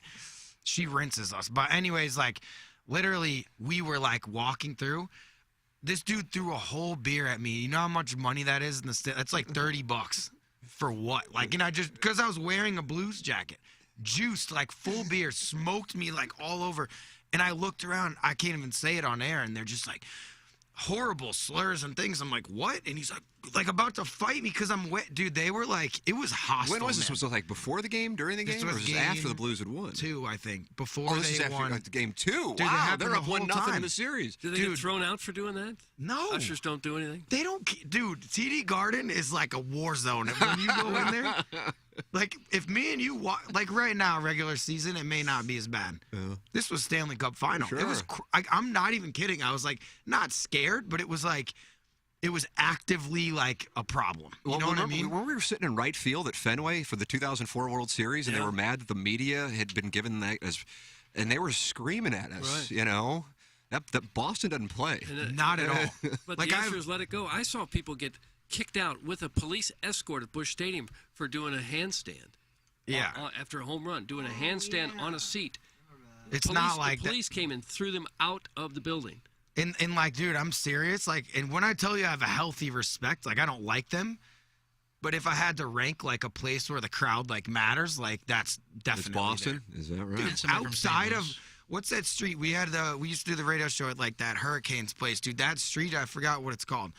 That whole street, you're, like, walking around with your head on a swivel. Like, after the game, when people are sauced and, like, the Blues won, that one, in Game 5, we were walking out of there. I bet they were pissed that night. They were pissed. There was a Riggs, they were mad about the Bozak You know call, Riggs, right? too. He texted me about it. He said he loves the show, by the way, the other day. Bless. Shout out to Riggs. Riggs was in studio a few months ago. Yeah, but we were walking out, and Riggs was dummy hammered, and he's like, we're going to win the cup. And I'm like, Riggs, if you don't be quiet, we might get executed right now. Like, I was like, dude, like, I was trying to act like I didn't know him. I'm wearing a Blues jersey. I'm like, that was scary, man. And at that time, St. too. Louis hit Portnoy with a towel?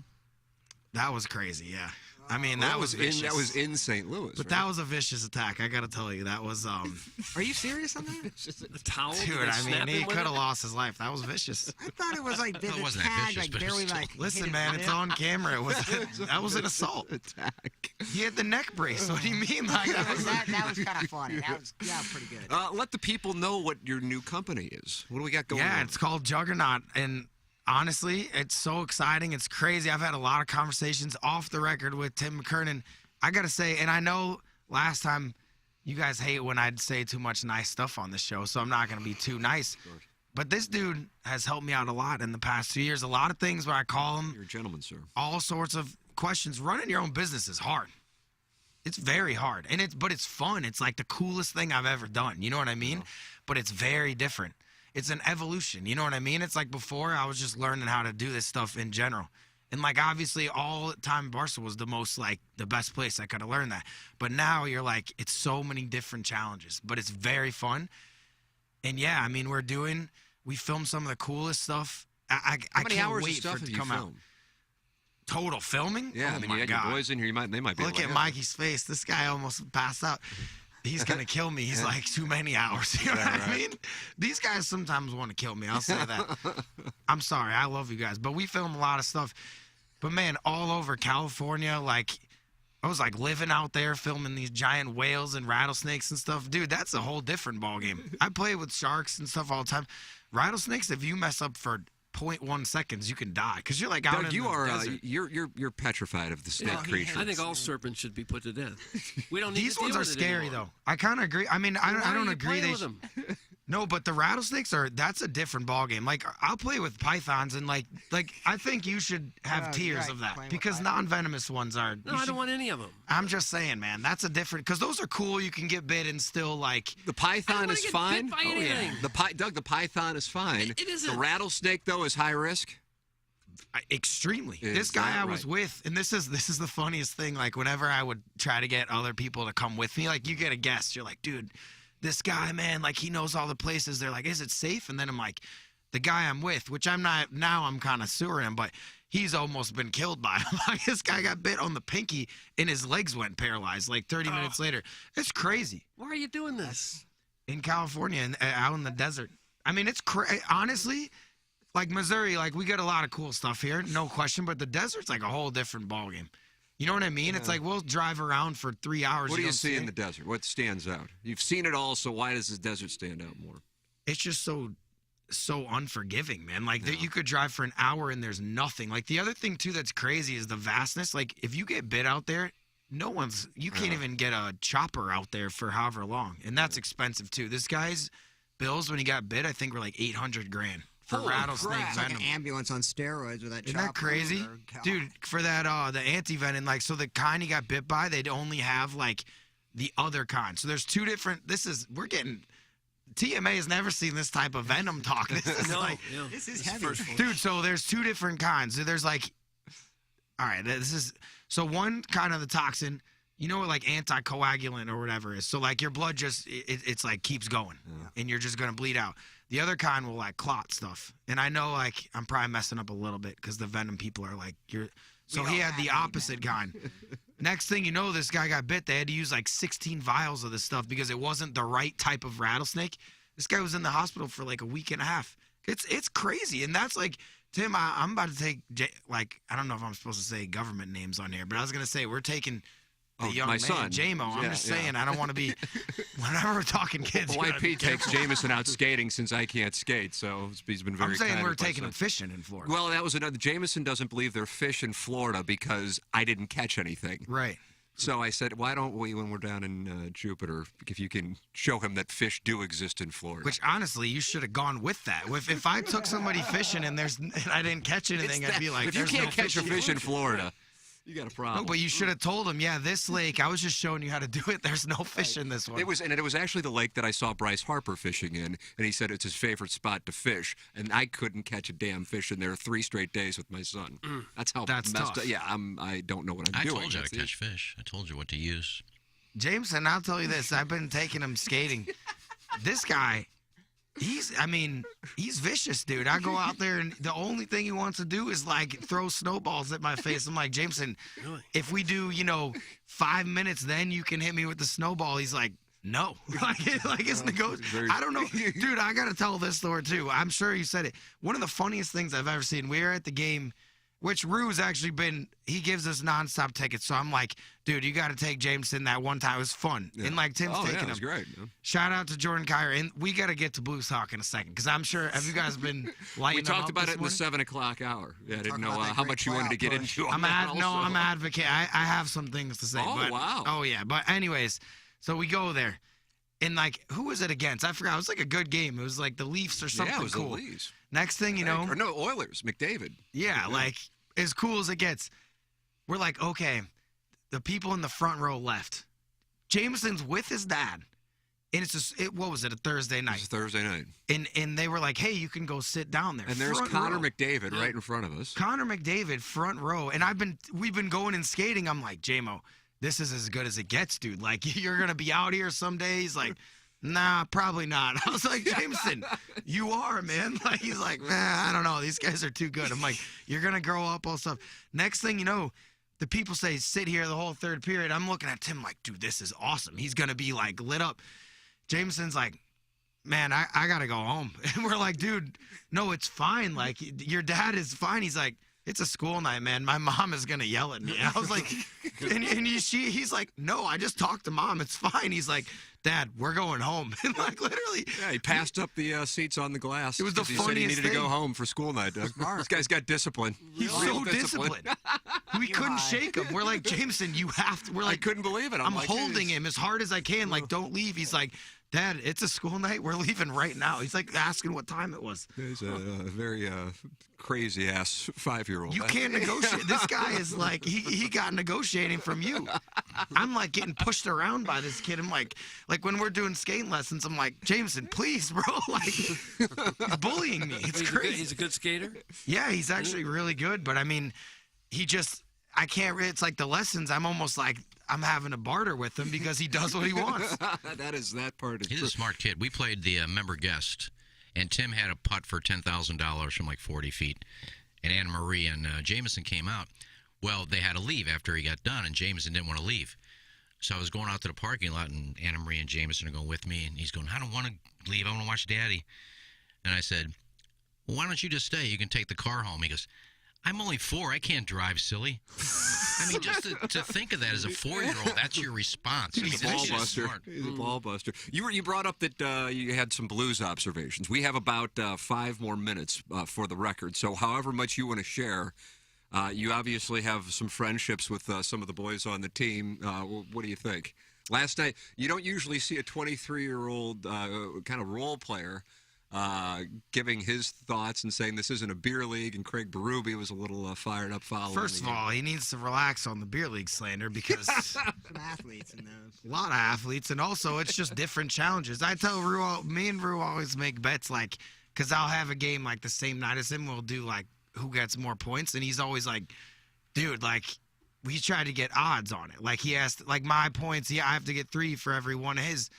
I'm like, dude, you play with Robert Thomas. I'm playing with Mikey. Like, you should be getting this many points. You play with NHL. Like, beer league's just as hard. It's just worse players against worse players. I'm sick of the slander. So, first of all, I got to defend beer league because everyone that plays in it knows, first of all, Rue's got 7,000 people doing treatment with him. He's got ice baths every Rue, second. is that what you called him? Jordan. I'm saying, like, Doug Jordan Cairo. Right. I'm saying, when we go to beer Do you league, have a problem with calling him Rue? Yeah, stop calling him Rue. You got time to say Cairo. I'm just saying, people are sitting here coming from eating 14 boneless wings, and then you got to go play. He's never done that. That's way hard. I'm just saying it's different challenges. Yeah. Don't slander men's league. It's hard, dude. And, like, half the guys are drunk. Like, it's like, that's tough, dude. Yeah. The refs don't care. Like, they don't get your... I'm just saying, men's league it's just different challenges. It's hard to play when you don't have talent. That's what my point is. Right. It's the same thing. These guys go out there. It's like, he's a finely tuned athlete. You should be good, dude. We're going out there like you forget you got a game. You show up 2 minutes before with no warm-up. That's hard. I want to see him come do that. Anyways, I'm just saying, I think people need to... obviously, last night, I mean, not great the way that it ended, but shout out to Torb Chang and no question, Tim. I mean, You like him coming out of I don't know. I mean, I'm curious how that's going to play in the room. The comments is separate, but I'm saying his play. I mean, dude, I saw this guy take a bomb to the chest from about 4 feet away. That's crazy. And you can't even. And then he's getting smoked in the ankles, like stays the rest of the shift. No question, his effort is. I mean, that's what you need. And I mean, he's showing it. Nathan Walker throwing down. This guy's my size, and that's not a good thing. You know what I'm saying? I wish I was bigger. But anyways, all I'm saying is, I think a lot of things too. Like you see Robert Thomas in overtime with one of the craziest efforts I've seen, and it's a millimeter away from going in and like goal of the year thing.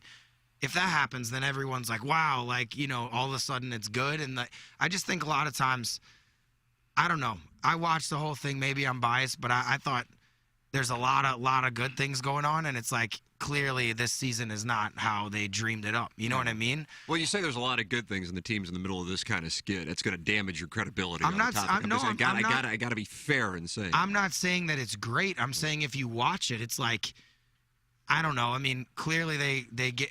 I think when you have O'Reilly, right? And if they're not going to re-sign him, then you get those assets. That seems like a smart move, Sure, right? As far as like, 100%, okay, they have a lot of assets now. They got 3 first-round picks.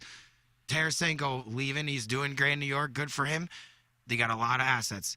What do you expect, man? You trade the captain, Tarasenko, also Achari, who's a beast, Mikkola, who's a great player. Dude, this team's not going to be as good as it was 3 weeks ago. So to sit there and be like, oh my God, they lost. It's like, what do you? No team's going to give away the captain and get better. But they're not necessarily saying about the losing. What Berube and Toropchenko were calling out was the effort, passion, lack of inspiration. Those words are different than we lost, and that's why. And he's clearly calling out.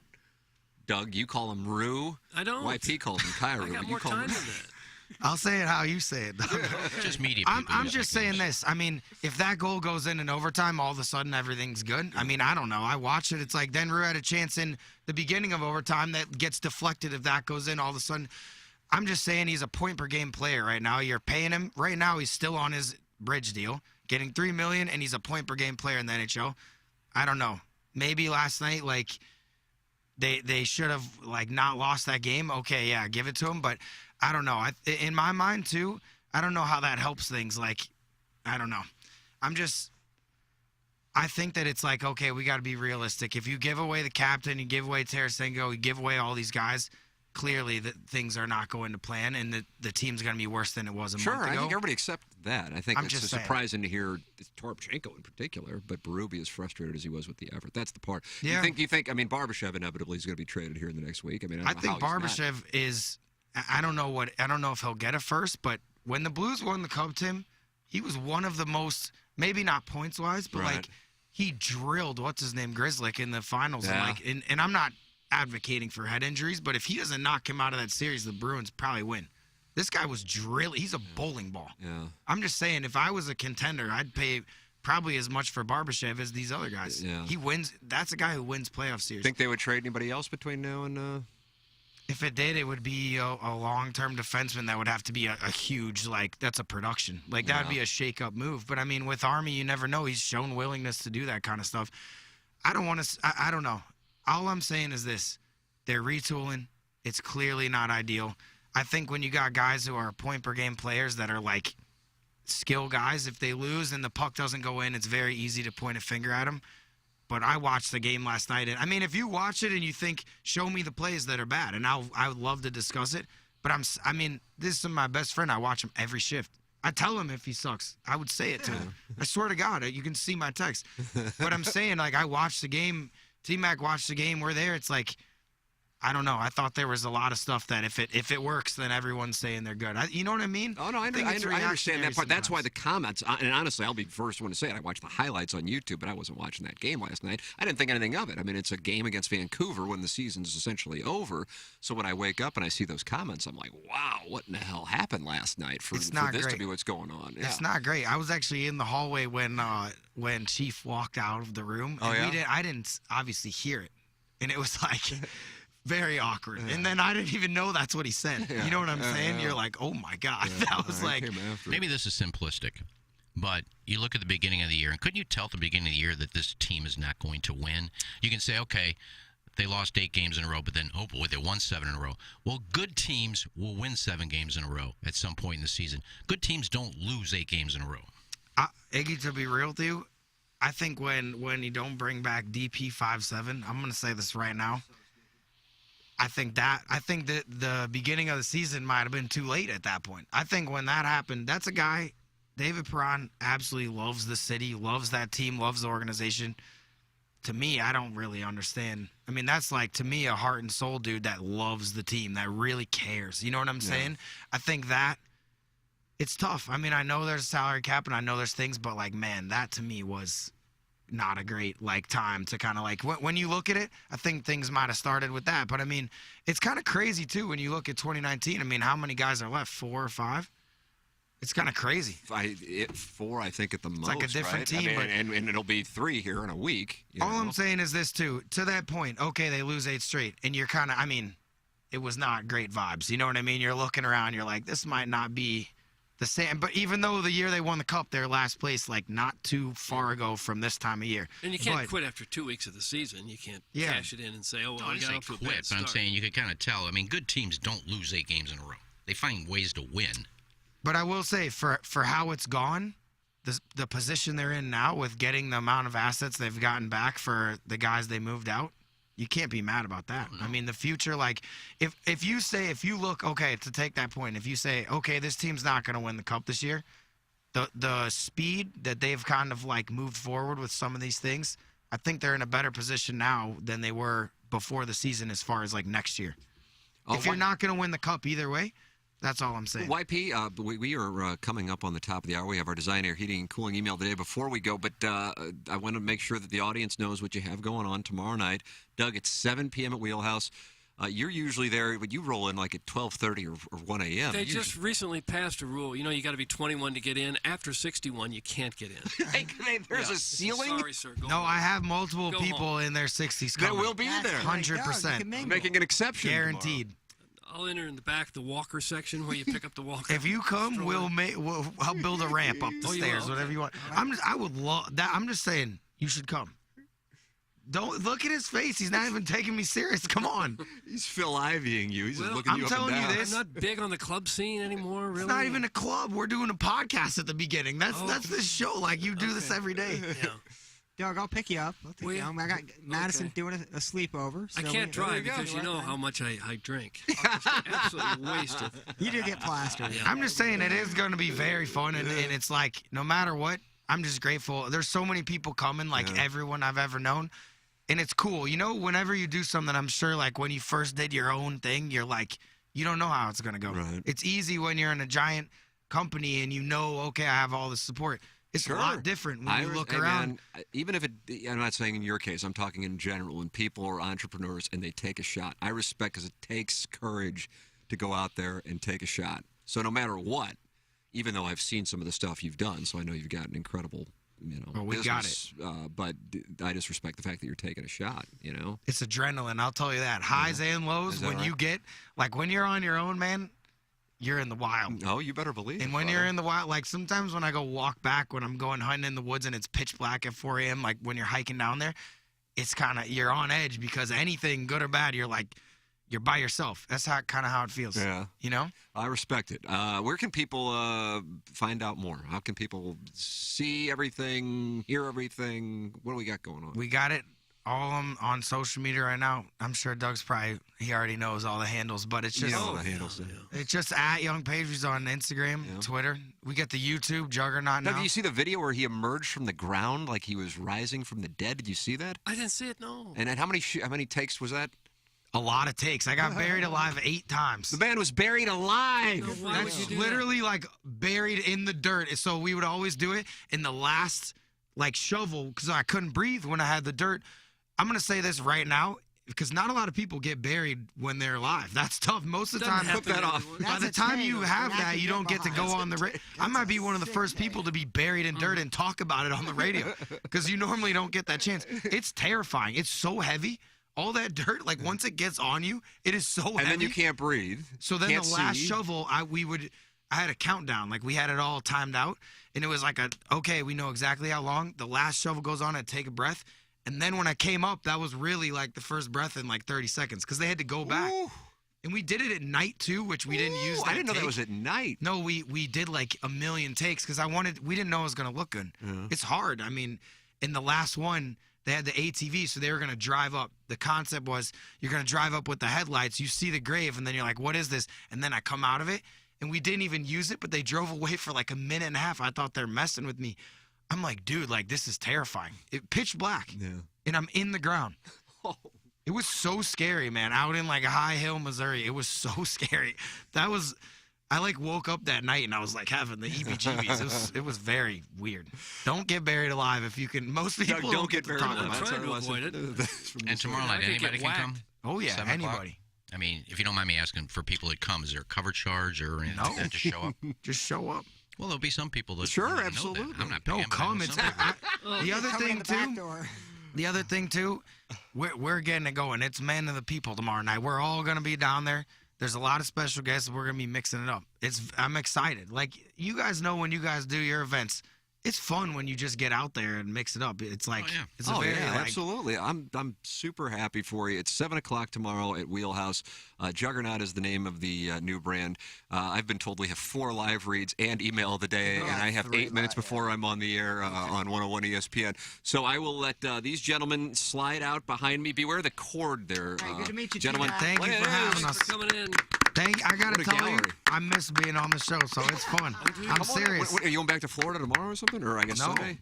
Tomorrow's the party, I know, baby. Tim's coming. If you're a babysitter, I'm sneaking this live read in right now. If you're a babysitter, contact me because You're going to pay gonna thousands of dollars for 2 hours of We're gonna talk just like Tim paid for those tickets. $5,000 he paid.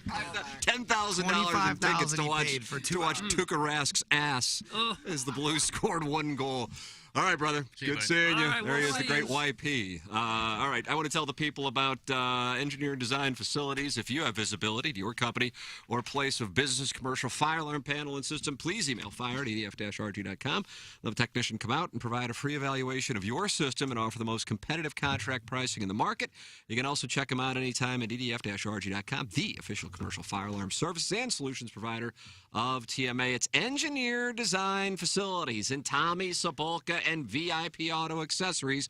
What VIP is? Well, it's simple. They are your one-stop full-service shop for all your auto accessory needs.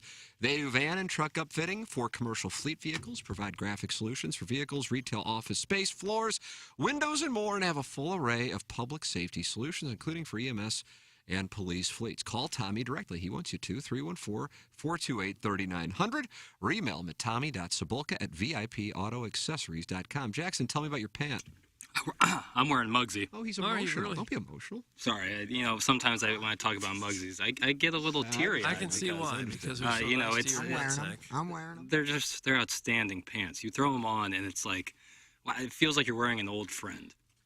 It's got that familiarity. It moves and grooves with I you. don't know that I want to wear an old I don't know friend. if I like the term wearing an old friend. I'll tell you what you will like. Going to Muggsy.com and shopping around. Because it's not just the world-famous jeans. That sounds better. They got joggers. They got flannels.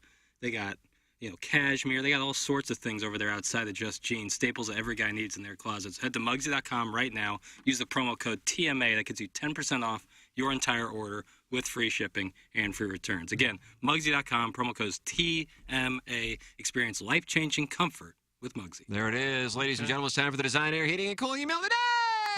Last night was full of epic comebacks. First, it started with ILL as the Never Say Die Fighting Illini had a huge victory at home against Northwestern. Although they trailed by 18 at the half, the boys in orange showed their heart and knocked off the number 21 ranked Wildcats. That W will really impress the committee on Selection Sunday. Up next, those scrappy XFL Battlehawks clawed their way to a huge comeback win after trailing by 12 in Seattle. Once again, when the chips were down, all the eyes were on A.J. McCarron and Austin Prohl. Donnie the Leg Hagman kicked the game winner, and every Hoosier south of Manchester screeched caw. Hopefully the undefeated boys in blue and silver can use the dome field advantage for a more comfortable win instead of these dramatic come-from-behind nail-biters.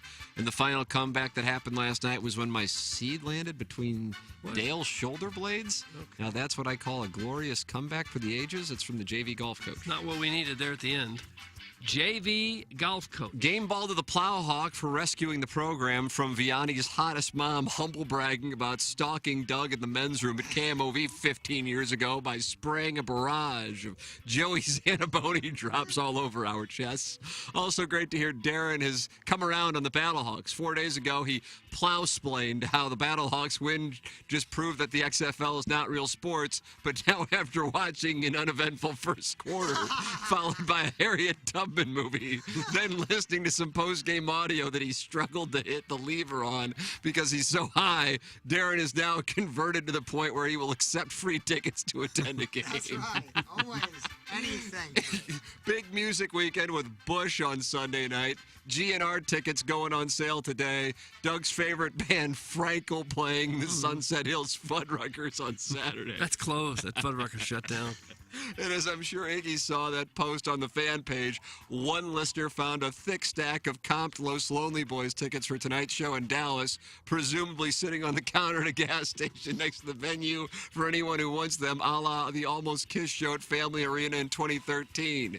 Can't wait to hear Iggy's interview with Dan Marshall where they can reminisce on how Dan flushed $1 million of his own money down the toilet, the disastrous bolt of lightning press conference, the move to the papier-mâché palace, strippers in the windows, bounce paychecks. I'm not sure why Dan would want to relive all that, but Iggy does have a point. He's not the smartest man in the world. Lightning can strike the same person twice, similar to how Iggy got peed on while hiding in the bushes twice. What are you going to do? It's from Buck Swope. And finally, morning guys, here's a positive little email to end the week. For context, I heard a segment on the TMA Sinbad All Day app yesterday where Tim talked about the importance of credible dissenters and how it's disheartening that there aren't many left in St. Louis. But then wouldn't you know it, like the 6th or maybe 7th most famous guy to ever renew a one-bedroom lease 24 years in a row. In the starter apartments of Bennington, took a brave and controversial stance this morning by silencing the critics and non-existent rumors once and for all to say that unless something in the foreseeable future were to drastically change, as of now, under no circumstances whatsoever would he consider purchasing a membership that is not available to be purchased at Augusta National. And even if he were, it certainly wouldn't be this year, unless, of course, it was gifted to him. But even then, it would be iffy because you can really only golf 3 or 4 months out of the year, and that's assuming you're not tasked with spending 2/3 of your vacation tracking down an authentic Floridian dashiki for Mason and Remy, and the new season of the cartoon pirate show you like hasn't been released on Netflix yet. So good on you, Iggy. Sure, you could have coasted straight into the Hall of Fame based solely on the selfless act of volunteering to no longer post on the fan page you love so dearly for no reason at all. But I think the double down of declining the Augusta membership you were not offered cements the legacy. That comes from thanks. Quick programming note for the listener. She's still in the bathroom getting ready for work, so let's just wait in the parking lot until she leaves, and then we'll go into her apartment and masturbate together. Oh, gosh. Thanks. Quick programming alert. And that's what we have for the Design Air Heating and Cooling email of the day. Well, JV Golf Coach ended poorly. I thought Buck Swope had a nice little email, but I'm going to go with the fella right there at the end. Thanks. Quick programming note. I'm voting for him just for the name. So, quick programming note. Congratulations to Quick Programming Note. You have won the Design Air Heating and Cooling email of the day. Jackson and I are going to go down the hallway, and we'll talk Battlehawks, but it won't be enough. And Jeremy Rutherford will be in studio at 10:15. I cannot wait for that conversation. Time for us to shut it down. For the Plow, for Action Jackson, for Kenneth Iggy, for my brother Kevin, for Douglas Vaughn, and Tim McKernan. This has been the Ryan Kelly Morning After from the Michelob Ultra Studios. I'm Ryan Kelly. Average credit card rates are